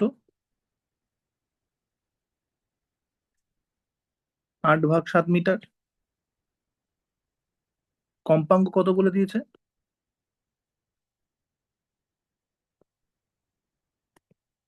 কম্পাঙ্ক বলে দিয়েছে 280 হার্টজ।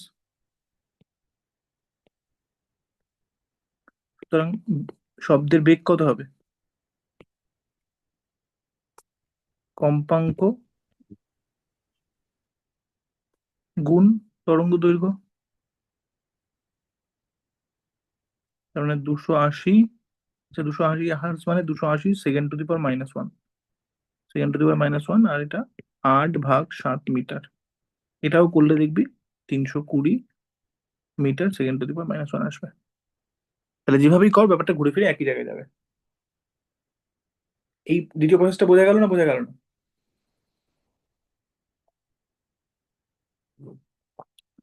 হ্যাঁ, বুঝে গেছি। না বুঝতে পারলে বল কিন্তু, বুঝতে বারবার করে পেরেছি। বলছি আমি। বেশ, আচ্ছা, তাহলে কম্পাঙ্কে, সরি, তরঙ্গের বেসিক প্রপার্টি গুলো আমরা বুঝেছি। এবার আমরা তরঙ্গের কিছু আরো কয়েকটি ধর্ম আর কি, বা রাজা তরঙ্গের না, আমরা এবার ডিরেক্টলি শব্দের ক্ষেত্রে যাব। তাহলে শব্দের কয়েকটি ধর্ম, তার মধ্যে আমরা প্রথমে যেটা পড়বো সেটা হচ্ছে শব্দের প্রতিফলন। তাহলে ঠিক যেমন আলো একটা তরঙ্গ, এবং আলোর প্রতিফলন ঘটে যখন আলো কোনো তলে আপতিত হয়, তখন ওই তল দ্বারা আলো প্রতিফলিত হতে পারে, একই রকম ভাবে শব্দ আলোর মতোই কোনো তল দ্বারা প্রতিফলিত হতে পারে। তাহলে এরকম করে বলি যে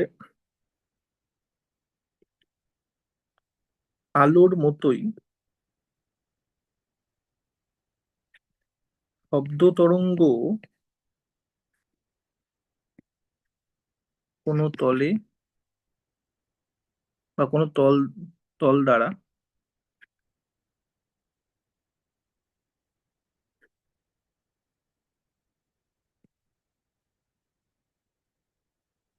প্রতিফলিত হতে পারে।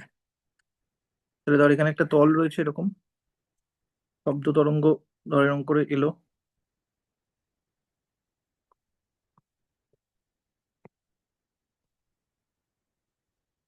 এখানটা এলো, এখানটা এলে কি হয়ে যাবে?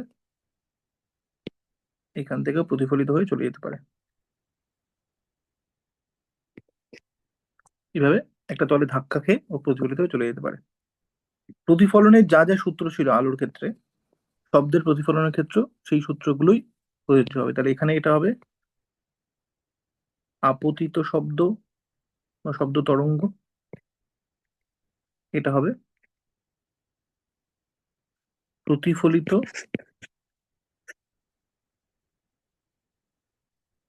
শব্দ তরঙ্গ।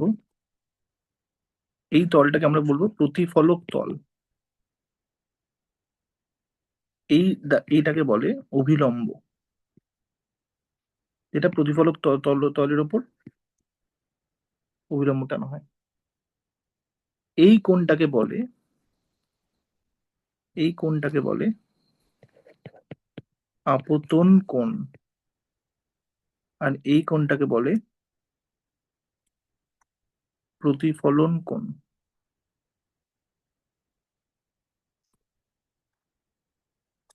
তাহলে প্রতিফলনের সূত্রে আমরা দুটো সূত্র ছিল, প্রতিফলনে কি কি সূত্র ছিল? প্রতিফলনের সূত্র মনে আছে কি কি সূত্র ছিল?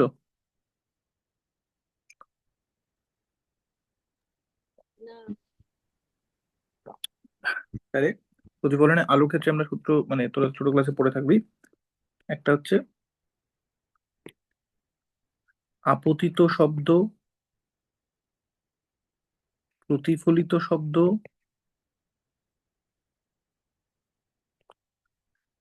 এবং আপতন বিন্দুতে, আপতন বিন্দুর ক্ষেত্রে ধর ও, এই বিন্দুটা, আপতন বিন্দুতে যেটা ও, অঙ্কিত অভিলম্ব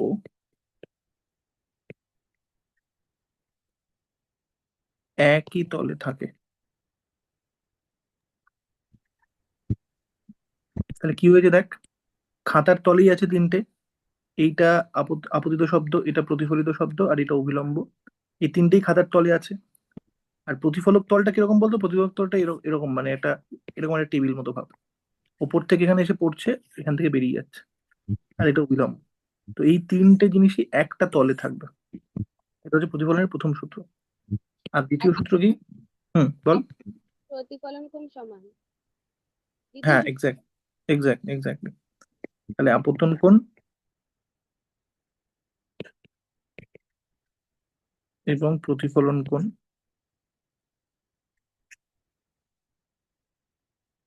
সমান হবে। এটা হচ্ছে প্রতিফলনের দ্বিতীয় সূত্র। তাহলে আলোর প্রতিফলনের ক্ষেত্রেও এই সূত্রটা প্রযোজ্য, সূত্রগুলো প্রযোজ্য। শব্দের প্রতিফলনের ক্ষেত্রেও এই সূত্রগুলো প্রযোজ্য।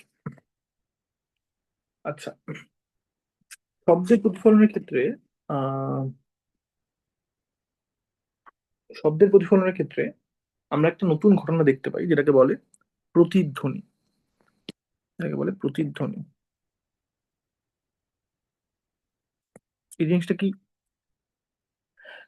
যেমন ধর, আচ্ছা, এটাকে ইংলিশে বলে ইকো। ইকো, এটা কি ব্যাপার? যে ধর কোথাও একটা শব্দ তৈরি হচ্ছে, সেই শব্দটা কোথাও কোনো একটা তলে গিয়ে ধাক্কা খেয়ে আবার ফিরে আসছে আমাদের দিকে, যে আবার উৎসের দিকে আবার ফিরে আসছে। তাহলে যেখান থেকে শব্দটা তৈরি হয়েছিল, সেখান থেকে শব্দটা তৈরি হয়ে অন্য দূরে কোথাও একটা ধাক্কা খেয়ে আবার আমাদের কাছে ফিরে আসছে, বা উৎসের কাছে ফিরে আসছে। তাহলে উৎসের কাছে যদি একটি ব্যক্তি দাঁড়িয়ে থাকে, সে একবার উৎস থেকে শব্দটা শুনতে পাবে, আরেকবার উৎস থেকে শব্দটা কোথাও একটা কি ধাক্কা খেয়ে যখন ফিরে আসবে তখন শুনতে পাবে। তাহলে সে ওই শব্দটা দুবার শুনতে পারতে পারে। এই ঘটনাটাকে প্রতিধ্বনি বলে। যে একটা ধ্বনি তৈরি হয়েছে, একটা শব্দ তৈরি হয়েছে, সেটা প্রতিফলিত হয়ে আবার ফিরে এসছে, তখন আরেকবার শুনতে পাচ্ছি ধ্বনি এবং তার প্রতিধ্বনি। এই ঘটনাটাকে প্রতিধ্বনি বলে।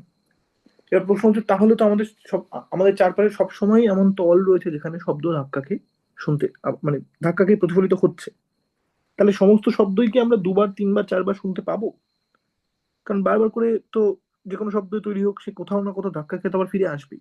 তাহলে আমরা সবসময় এটা শুনতে পাচ্ছি না কেন? একটা শব্দের প্রতিধ্বনি শুনতে পাচ্ছি না কেন? এর কারণটা কি? না, মানুষের দুটো শব্দকে আলাদা করে শোনার একটা ক্রাইটেরিয়া আছে মানুষের কানের ক্ষেত্রে। কি ক্রাইটেরিয়া? মানুষের কানের ক্ষেত্রে যদি যেগুলো ধর কোনো বিচ্ছিন্ন শব্দ, যেমন ধর বন্দুকের গুলির শব্দ, ঠিক আছে, কোনো আলাদা করে কথা না, জাস্ট বিচ্ছিন্ন শব্দ একটা, সেই শব্দগুলো, সেরকম দুটো শব্দ যদি খুব কাছে কাছে একসাথে, মানে তার কানে আসে, যে তার একটা শব্দ এলো, সঙ্গে সঙ্গে আরেকটা শব্দ এলো, এই দুটো শব্দের মধ্যে সময়ের ব্যবধান যদি খুব কম হয়, তখন সে দুটো শব্দকে আলাদা করে বুঝতে পারে না, তখন তার কাছে ওটা একটাই শব্দ বলে মনে হয়। অর্থাৎ যদি শব্দ এবং সেই শব্দটা কোথাও ধাক্কা খেয়ে ফিরে এসে যায়, তার যে প্রতিধ্বনি, সেই দুটো যদি শব্দ খুব কাছাকাছি টাইমের সাপেক্ষে খুব একসাথেই মানুষের কানে গিয়ে পৌঁছয়, তাহলে মানুষের কান সেই শব্দগুলোকে দুটোকে আলাদা করে বুঝতে পারে না। তার মনে হয় একই শব্দ হলো, একটাই শব্দ হলো। তাহলে প্রতিধ্বনি শুনতে হলে কি করতে হবে? শব্দটা মানুষের কানে যখন পৌঁছবে বা ধ্বনিটা যখন মানুষের কানে পৌঁছবে এবং তার প্রতিধ্বনি অন্য কোথাও প্রতিফলিত হয়ে যখন তার প্রতিধ্বনিটা মানুষের কানে পৌঁছবে, তার মধ্যে একটা সময়ের ফারাক থাকতে হবে। তাহলে সে দুটো শব্দকে আলাদা করে বুঝতে পারবে যে আচ্ছা এটা ধ্বনি, আচ্ছা এটা প্রতিধ্বনি। এই যে মানুষের কানের ফারাক করার ক্ষমতা, এটার একটা টার্ম আছে, এটাকে বলে শ্রুতি নির্বন্ধ। তাহলে এরকম করে বলা যাক, আগে শ্রুতি নির্বন্ধ ব্যাপারটা বোঝা যাক। শ্রুতি নির্বন্ধ কি বলতে চাইছে? আম,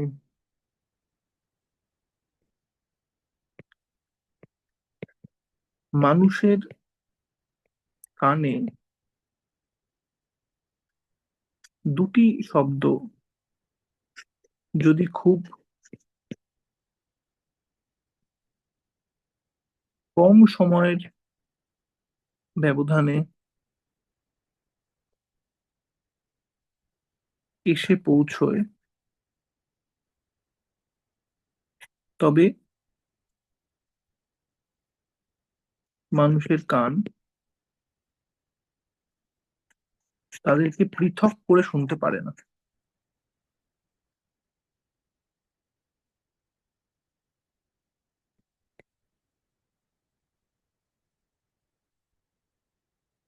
তার মনে হয়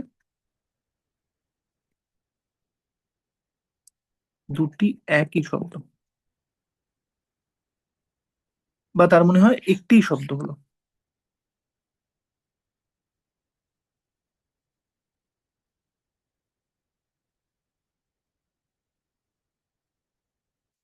অর্থাৎ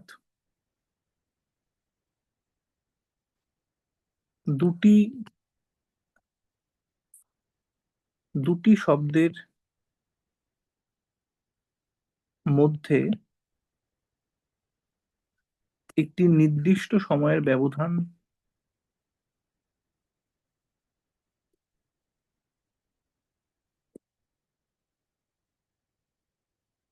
থাকলে তবেই মানুষের কান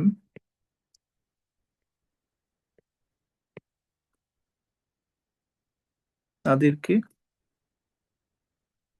পৃথক পৃথক ভাবে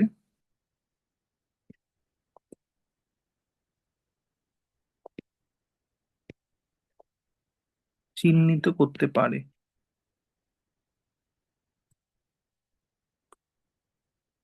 এই যে সময়ের ব্যবধান, এই প্রয়োজনীয় সময়ের ব্যবধানকে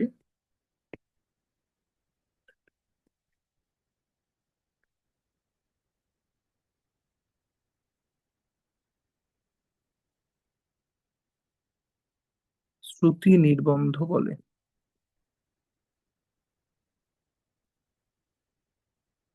তাহলে এই কনসেপ্টটা বোঝা গেল কি বলতে চাইছি আমি?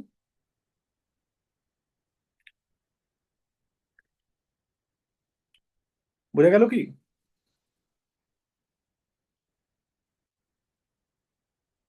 ওরে কথা বল রে।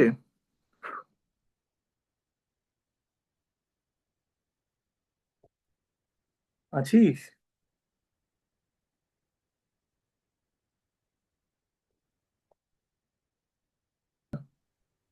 আচ্ছা কতটা শুনেছিস সেটা বল। ওই শ্রুতি নিবন্ধন বলে ওই অবধি। মানে এখানে যেটা বলতে চাইছি যে মানুষের কানে যদি পরপর দুটো শব্দ খুব কাছাকাছি সময়ে একই সাথে এসে পৌঁছয়, তখন মানুষের কান শব্দ দুটোকে আলাদা করে বুঝতে পারে না, তাদের মনে হয় একটাই শব্দ হলো। তার মানে দুটো শব্দের মাঝখানে একটা নির্দিষ্ট সময়ের ব্যবধান না থাকলে, বা একটা নির্দিষ্ট সময়ের ব্যবধান থাকলে, তাহলেই মানুষের কান তাদেরকে পৃথক পৃথক ভাবে চিহ্নিত করতে পারে। এই যে সময়ের ব্যবধান, যতটুকু সময়ের ব্যবধান না থাকলে মানুষের কান সেটাকে আলাদা করতে পারবে না, এই যে নেসেসারি সময়ের ব্যবধান, প্রয়োজনীয় সময়ের ব্যবধান, এটাকেই বলে শ্রুতি নির্বন্ধ। বুঝতে পারলি না? বুঝতে পারলি না? হুম। বুঝতে পারছিস কি? হ্যাঁ, বুঝতে পারছি। আচ্ছা তাহলে শ্রুতি নির্বন্ধ সময়টা কতটা সময়? তাহলে এরকম করে বলি, বিভিন্ন শব্দ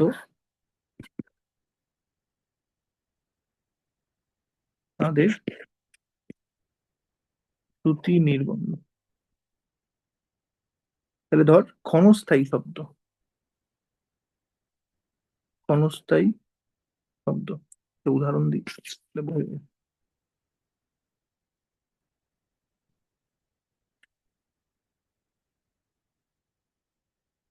ক্ষণস্থায়ী শব্দ কি ধরনের শব্দ? ক্ষণস্থায়ী শব্দের উদাহরণ ধর বন্দুকের গুলির শব্দ,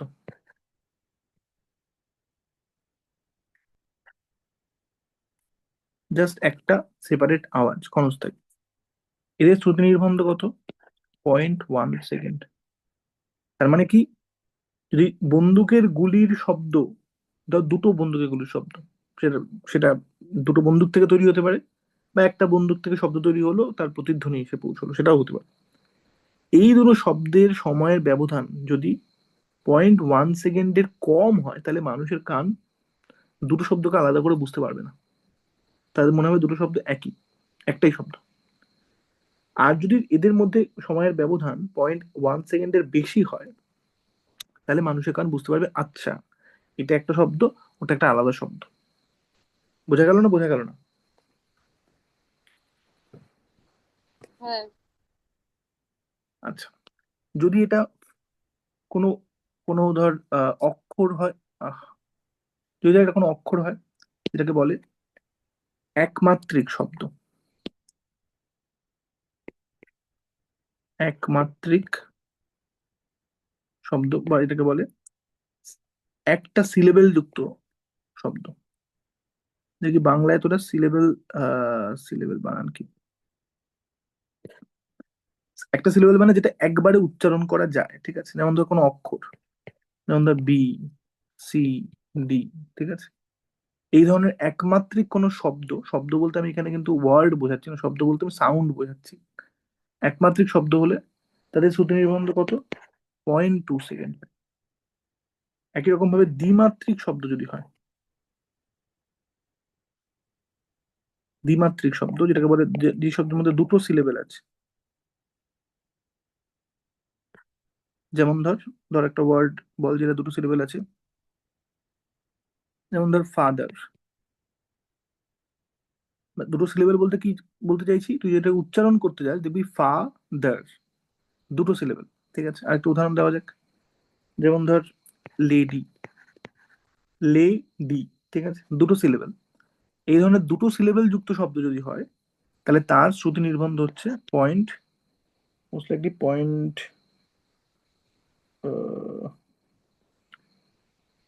দ্বিমাত্রিক শব্দ হলে তার শ্রুতি নির্বন্ধ হয়, দাঁড়া একটা মিনিট,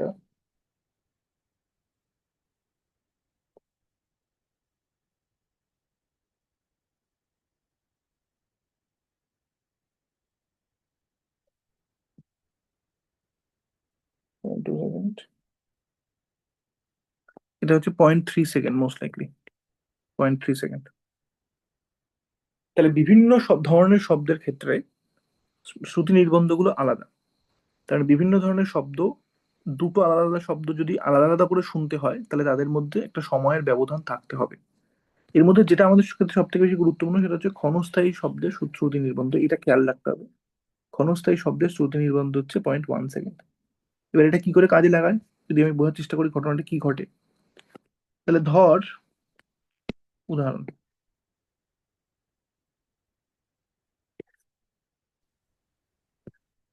তার বাতাসে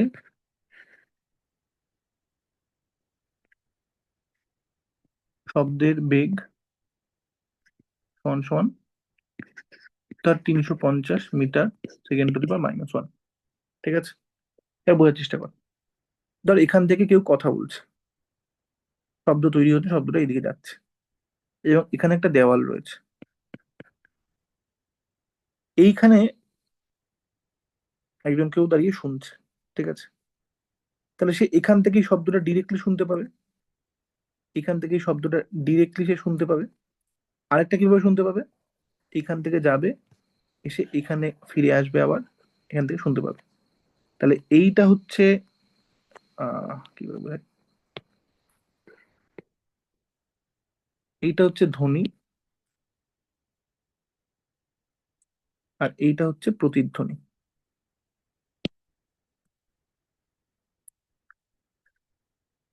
এইখানে হচ্ছে প্রতিফলন ঘটছে। প্রতিফলন, প্রতিফলন ঘটছে। ঠিক আছে, তাহলে ধ্বনিটা একবার শুনতে পেলো। তা ইয়ে দিয়ে দেখাই তারা।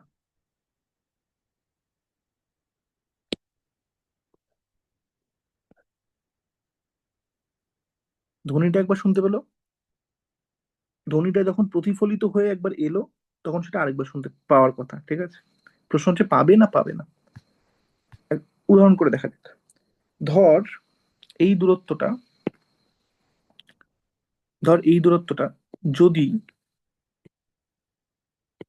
ধ্বনির উৎস, আচ্ছা এরকম করে ধরা যায় কেস ওয়ান। কেস ওয়ানে ধর ধ্বনির উৎস ও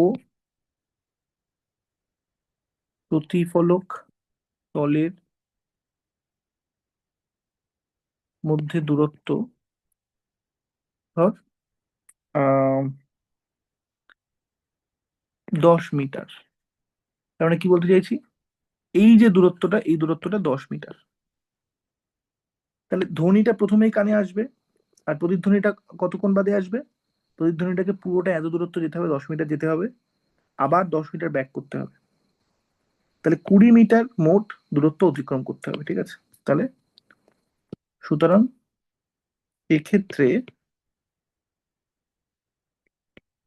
শব্দকে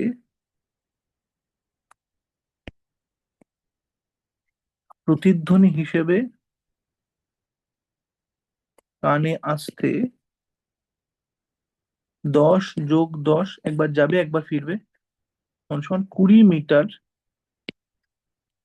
অতিক্রম করতে হবে।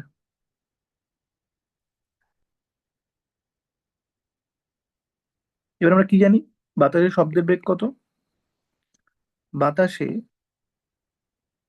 শব্দ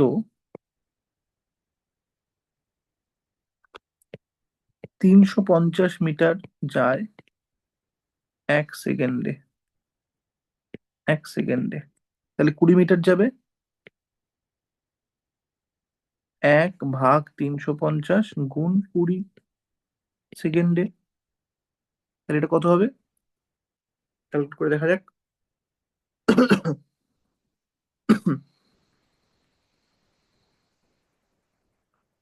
ক্যালকুলেট করলে হয় 0.0506 ধর সেকেন্ডে। তার মানে কি দাঁড়ালো, শব্দটা কানে এলো আর প্রতিধ্বনিটা আসতে সময় লাগলো 0.06 সেকেন্ড। তার মানে ধ্বনি আর প্রতিধ্বনির মধ্যে কানে আসার সময়ের ফারাক কত? 0.06 সেকেন্ড। কতটা সময়ের ব্যবধান থাকলে তবে সে আলাদা করে শুনতে পারে? 0.1 সেকেন্ড। 0.06টা কি 0.1-এর থেকে বেশি না কম?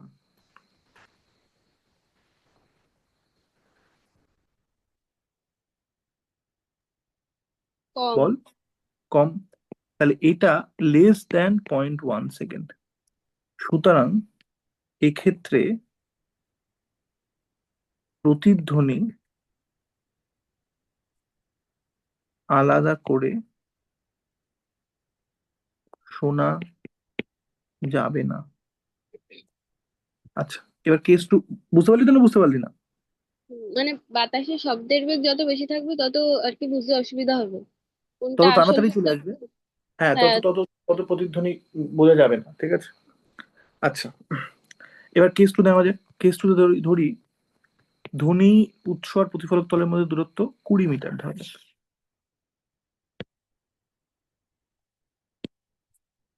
তাহলে ধ্বনির উৎস আর প্রতিফলক তলের মধ্যে দূরত্ব 20 মিটার। তাহলে কি হবে, এই পুরো জিনিসটা আমি আবার করবো। তাহলে এই ক্ষেত্রে শব্দকে প্রতিধ্বনি হিসেবে কানে আসতে কত দূরত্ব অতিক্রম করতে হবে?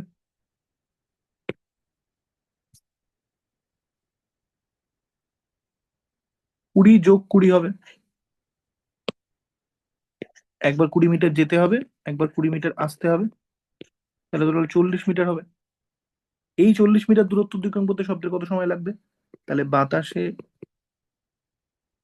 শব্দ 350 মিটার যায় 1 সেকেন্ডে। তাহলে 40 মিটার যাবে 1/350 গুণ 40 সেকেন্ডে। এটা করলে হবে দেখবি 0.114 সেকেন্ডে। এইটা দশমিক মানে 0.1-এর থেকে বেশি না কম? 0.1-এর থেকে এটা বেশি না কম?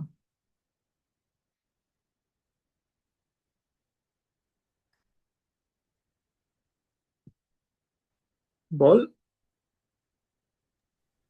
বেশি। এটা বেশি 0.1-এর থেকে। তাহলে এক্ষেত্রে, সুতরাং এক্ষেত্রে ধ্বনি ও প্রতিধ্বনিকে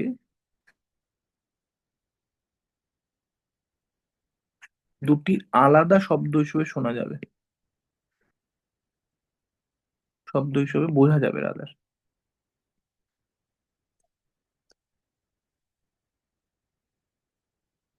বুঝতে পারছিস না বুঝতে পারিসনি? হুম। তাহলে এই হচ্ছে শ্রুতি নির্বন্ধ এবং প্রতিধ্বনির মূল কনসেপ্ট। তাহলে এবার যদি আমি বোঝার চেষ্টা করি অন্তত কত দূরত্ব থাকতে হবে, তাহলে ন্যূনতম দূরত্ব, বা এরকম করে বলি প্রতিধ্বনি শুনতে ন্যূনতম দূরত্ব।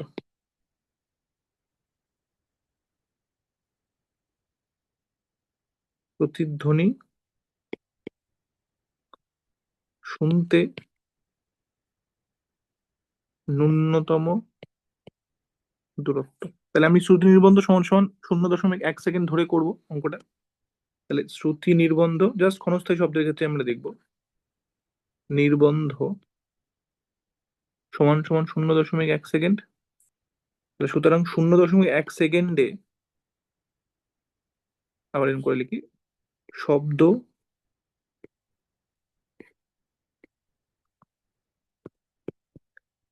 1 সেকেন্ডে যায় 350 মিটার। তাহলে 0.1 সেকেন্ডে কত দূর যেতে পারে ম্যাক্সিমাম? 350 গুণ 0.1 মিটার। তাহলে সেটা হয়ে যাবে কি 35 মিটার। তার মানে এই যে দুপাশের মোটটা, এইটা এবং এইটা, এটা পুরোটা মিলিয়ে দূরত্ব যদি 35 মিটার হয়, তাহলে ধ্বনি এবং প্রতিধ্বনির মাঝখানের গ্যাপটা 0.1 সেকেন্ড হবে। তাহলে এটাকে এভাবে এরকম করে লেখা যায় যে যদি ধ্বনিকে প্রতিফলিত হয়ে ফিরে আসতে 35 মিটার বা তার বেশি, তার বেশি হলে সময়টা আরো বেশি লাগবে, ফলে বোঝা যাবে দূরত্ব অতিক্রম করতে হয়,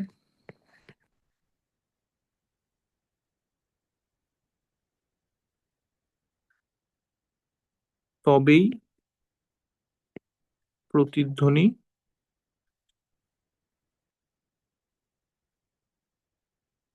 শোনা যাবে। আচ্ছা, তাহলে এটা হচ্ছে দুদিকের মোট দূরত্ব, ঠিক আছে, একবার যাওয়া একবার ফিরে আসা। অর্থাৎ তাহলে একদিকের দূরত্ব কত হতে হবে? অর্থাৎ যদি ধ্বনি ও প্রতিফলক তলের মধ্যে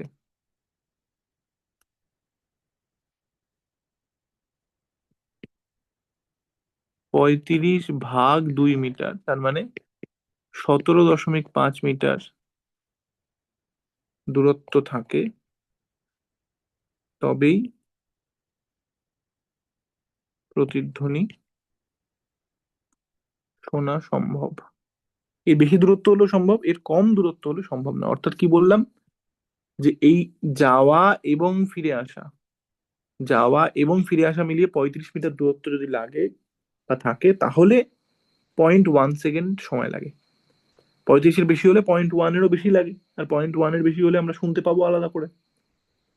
তাহলে এই দূরত্বটা, এক পাশের দূরত্ব যদি 35 ভাগ 2 মানে 17.5 মিটার হয় বা তার বেশি হয়, তাহলে ধ্বনি আর প্রতিধ্বনিকে আমরা আলাদা করে শুনতে পাবো। বোঝা যাচ্ছে না? বোঝা যাচ্ছে না?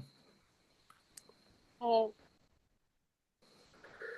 বেশ, তাহলে এই হচ্ছে প্রতিধ্বনির কনসেপ্ট। তাহলে আজকে আমরা যেটা পড়লাম সেটা হচ্ছে তরঙ্গের আহ বিভিন্ন প্রপার্টি আমরা পড়লাম, এবং তার সাথে তার সংক্রান্ত কিছু অঙ্ক করলাম এবং প্রতিধ্বনির পার্টটা পড়লাম। এবার আমরা ছোট্ট যেটুকু আমাদের মেজারমেন্টের লাস্ট পার্টটুকু বাকি ছিল ওইটুকু রিভাইজ করে আজকে আমরা শেষ করব। তাহলে মেজারমেন্টে আমরা সময়ের পরিমাপ অব্দি পড়েছিলাম আগের দিন, সময়ের পরিমাপ কিভাবে করে। তারপরে আমরা জাস্ট বাদ বাকি যে ছোট্ট অংশটা ছিল ভরের পরিমাপ, ভরের পরিমাপ তো আমরা খেয়াল থাকার কথা, আমরা বলেছিলাম যে ভর মাপে তুলা যন্ত্র ব্যবহার করে, এবং তুলা যন্ত্রের বেসিক প্রিন্সিপালটা আমরা বলেছিলাম যে একটা এরকম সোজা দণ্ড থাকে, তার সাথে একটা সূচক মতো লাগানো থাকে, নীলটা দিয়ে বলেছিলাম সূচক একটা কাঁটা মতো জিনিস, যেটা এখানে দেখা যাচ্ছে, এই এই এখানে একটা কাঁটা রয়েছে, এবং এর নিচে একটা স্কেল মতো থাকে। এই স্কেলের মাঝ বরাবর কাঁটাটা থাকা উচিত যখন আমি কোনো ওয়েট চাপাইনি, তার মানে তুলাদণ্ডটা তখন তার সাম্য অবস্থায় রয়েছে। তুলাদণ্ডের দুপাশে দুটো বাহু থাকে, এটা একটা বাহু, এটা একটা বাহু, এবং এর সাথে একটা এরকম কি বলবো, বাটি মতো রাখা থাকে, যেখানে আমি এক পাশে জিনিসপত্রগুলো রাখবো আর এক পাশে বাটখারাটা রাখবো। জেনারেলি যে জিনিসের ভর মাপতে যাই সেটাকে বাঁ দিকের এই এইটাতে রাখা হয়, আর বাটখারাগুলোকে ডান দিকেরটাতে চাপানো হয়। এটা কেন করা হয় না, যেহেতু আমরা ডান হাত দিয়ে কাজটা মূলত বেশিরভাগ লোক করে থাকে, তাই যেহেতু বাটখারাটাকে বারবার ওঠা নামানো করতে হবে, তাই ডান দিকেরটাতে বাটখারাটাকে রাখা হয়। এইভাবে আমরা ওয়েট করি, ভরটা মাপি।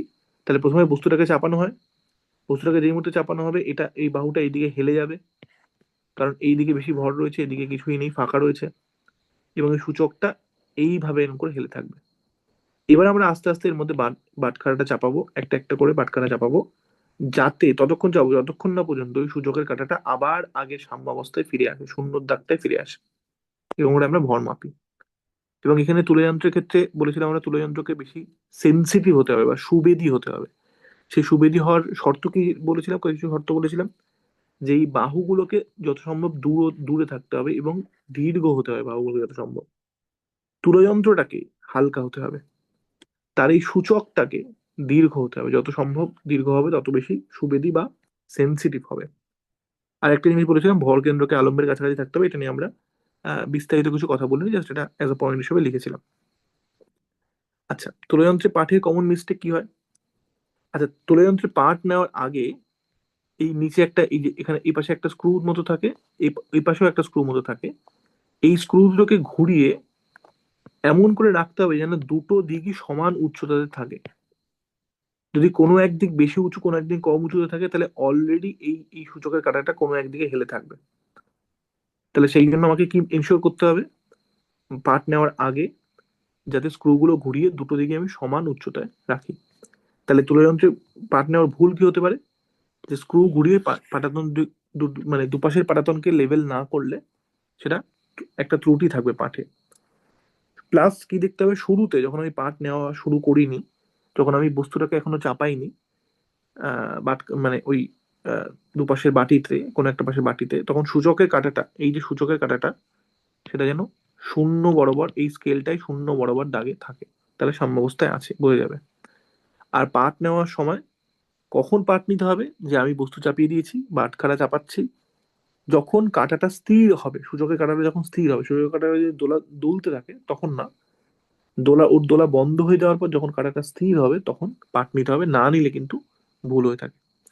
আচ্ছা, ভালো তুলাযন্ত্রের কি বৈশিষ্ট্য সেটা বলতে গিয়ে বলেছিলাম যে তুলাযন্ত্রকে সুবেদী হতে হবে, তার দুপাশের দুটো বাহুর দৈর্ঘ্য সমান হতে হবে, দুপাশে তুলা পাত্র, এই শব্দটাই খুঁজছিলাম আমি, তুলা পাত্রটাকে সমান ভরের হতে হবে, যে এপাশে যে তুলা পাত্র আছে আর এপাশে যে তুলা পাত্র আছে, দুটো তুলা পাত্র যেন সমান ভরের হয়। এদের মধ্যে ভরের ব্যবধান বা ভরের পার্থক্য থাকলে কিন্তু পাঠে ভুল হবে। আর কি, তুলাযন্ত্রকে সুস্থিত বা স্টেবল হতে হবে, যেন সহজে সেটি পড়ে না যায়, ভেঙে না যায়, যেন সেটি স্টেবল ভাবে দাঁড়িয়ে থাকতে পারে, সেরকম হতে হবে, যেন বেশি না দোলে। তারপরে আমরা বলেছিলাম তুলাযন্ত্রগুলোতে ভরের, বাটখারাগুলোর ভরের অনুপাত তুলা যন্ত্রের সাথে যে বাটখারাগুলো আসে তাদের ভরের অনুপাত 5:2:2:1 রেশিওতে কেন থাকে, এটা আমরা ডিটেলে বলেছিলাম যে ওই অনুপাতে থাকলে যে কোনো ভর ওই বাটখারাগুলো দিয়ে মাপা যায়, সেই জন্যই ওটাকে 5:2:2:1 অনুপাতে থাকতে হয়। আচ্ছা, তারপরে আমরা বলেছিলাম যে আয়তন মাপার সহজ উপায় কি। সেখানে তরলের আয়তনের ক্ষেত্রে আমরা বলেছিলাম যে জেনারেলি মাপুনি চোঙ ব্যবহার করা হয়। এটা একটা চোঙাকৃতি জিনিস যার গায়ে অংশাঙ্কন রয়েছে। এই অংশাঙ্কগুলো জেনারেলি এমএল এ থাকে, এবং একটা তরল ভরার পর দেখতে হবে কত এমএল অব্দি সেটা ভর্তি হয়েছে, সেটাই হচ্ছে ওই তরলের আয়তন। সেখানে আমরা বলেছিলাম কোনো কোনো তরলের ক্ষেত্রে তার উপরিতলটা এই রকম করে থাকে, এই রকম করে জল টলের ক্ষেত্রে এরকম করে থাকে। সেক্ষেত্রে যেই তরলের উপরিভাগটা এই নিচু হয়ে আছে এরকম খানিকটা, তাদের ক্ষেত্রে এই নিচের অংশটার যেই অংশাঙ্কনের সাথে ম্যাচ করেছে সেইটা হচ্ছে পাঠ। আর যে ক্ষেত্রে তরলের উপরিতলটা এইরকম উঁচু হয়ে থাকে, এইরকম ভাবে থাকে, সেক্ষেত্রে নিতে হবে তার উঁচু অংশটা, যে অংশাঙ্কনের সাথে যে দাগের সাথে মিলে আছে সেই পাঠটাকে নিতে হবে। আচ্ছা, কঠিনের আয়তন মাপার উপায় কি? কঠিন আয়তন তো আমি এরকম মাপুনি চোঙে ডিরেক্ট ভরতে পারবো না। তাহলে সেটা মাপার উপায় কি? সেটা মাপার উপায় হচ্ছে আর্কিমিডিসের সূত্র। আর্কিমিডিসের সূত্র কি বলে? যে কোনো একটা বস্তু তাকে তরলে ডোবালে সে তার নিজের আয়তনের সমান আয়তনের তরল অপসারিত করে। তাহলে আমি কি করব? কঠিন বস্তুর আয়তন কি করে মাপবো? না, একটা কঠিন বস্তু নেব, সেটাকে আগে থেকে একটা তুলা পাত্রে রেখে, মানে সরি, তুলা পাত্র বলছি, আগে থেকে একটা মাপনি চোঙে কিছুটা তরল নিতে হবে যার আয়তন ধরা গেল এক্স। এবার এই তরলটার মধ্যে আমাকে কঠিন বস্তুটাকে ডোবাতে হবে, কিন্তু এটা খেয়াল রাখতে হবে, কঠিন বস্তুটা ভেসে থাকলে হবে না, কিন্তু ডোবাতে হবে। কঠিন বস্তুটা যেই মুহূর্তে ডোবাবো সেই মুহূর্তে আয়তনটা বেড়ে খানিকটা নতুন আয়তনে যাবে, যেটা হচ্ছে ওয়াই। তাহলে এবার আমি জানি এই কঠিন বস্তুটার আয়তন যা হবে সে সেম অ্যামাউন্ট অফ তরলে অপসারিত করবে। তার মানে সেম অ্যামাউন্টের তরলের আয়তন বেড়ে যাবে বলে মনে হবে। তাহলে আগে তরলের আয়তন ছিল এক্স যখন কোনো কঠিন বস্তু ছিল না এর মধ্যে। এখন কঠিন বস্তু দেওয়ার পর এবং সে খানিকটা তরল অপসারিত করার পর, অপসারিত মানে হচ্ছে যে ওর নিজের যে আয়তন সেই পরিমাণ তরলের, সেই পরিমাণ তরলকে ও ঠেলে দেবে ওই জায়গা থেকে। তাহলে কঠিন বস্তু তরল অপসারিত করার পর পুরো জিনিসটার আয়তন হলো ওয়াই। তাহলে কতটা তরল অপসারিত করলো কঠিন বস্তুটা? আগে ছিল এক্স, এখন হলো ওয়াই, করলো হচ্ছে ওয়াই মাইনাস এক্স। তাহলে এই কঠিন বস্তুর আয়তন হবে ওয়াই মাইনাস এক্স। এখানে দুটো জিনিস খেয়াল রাখতে হবে, কঠিন বস্তুটা যেন তরলে পুরোপুরি ডুবে যায়, আর কঠিন বস্তুটা যেন তরলের সাথে দ্রবীভূত না হয়, এটা খেয়াল রাখতে হবে কিন্তু। তারপরে আমরা বলেছিলাম তরল প্রবাহের হার কি করে মাপে। প্রবাহের হার মানে একক সময়ে কত আয়তনের তরল প্রবাহিত হচ্ছে, বা এক সেকেন্ডে কত আয়তনের তরল প্রবাহিত হচ্ছে। এটা করার সহজ উপায় কি? যে একটা কলের তলায় এরকম একটা মাপনী চোঙকে বসাতে হবে। এবার আমি কি করব? যেই মুহূর্তে কলটা খুলবো সেই মুহূর্তে একটা স্টপ ওয়াচ অন করে দেবো। স্টপ ওয়াচ যেই মুহূর্তে অন করব, জল এখানে ভর্তি হচ্ছে কারণ আমি কলটা খুলেছি। একটা সময় আমি যেই মোমেন্টে স্টপ ওয়াচটাকে আবার অফ করবো, তো কলটাকে অফ করে দেবো। তাহলে এই মাপনী চোঙের মাধ্যমে আমি কি পাবো? কত আয়তনের তরল মোট জমা হয়েছে, তাহলে তত আয়তন তরল প্রবাহিত হয়ে নিচে এসছে। আর স্টপ ওয়াচের মাধ্যমে জানবো যে কত সেকেন্ড সময় গেছে, তাহলে তত সেকেন্ড সময় এত আয়তনের তরল প্রবাহিত হয়েছে। তাহলে এক সেকেন্ড সময় কত আয়তনের তরল প্রবাহিত হচ্ছে, সেখান থেকে আমি পেয়ে যাব তরল এখান থেকে কি রেটে প্রবাহিত হচ্ছে, এক সেকেন্ডে কত আয়তনের তরল প্রবাহিত হচ্ছে সেটা পেয়ে যাবো। এটা আমরা বলেছিলাম, এবং এইটা দিয়ে আমরা মেজারমেন্টের চ্যাপ্টারটা শেষ করেছিলাম। তাহলে আমাদের মেজারমেন্টের চ্যাপ্টারের রিভাইজ করা শেষ হলো। আমরা আরো কিছু কোয়েশ্চেন ব্যাংক থেকে অঙ্ক দেখবো।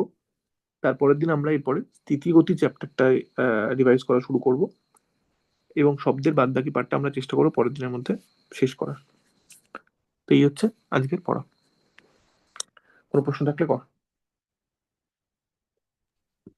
না, কোনো প্রশ্ন নেই। বেশ, তাহলে যা, এরপর আমি এই জিনিসগুলো পাঠিয়ে দেবো আর হোমওয়ার্কটাও পাঠিয়ে দেবো।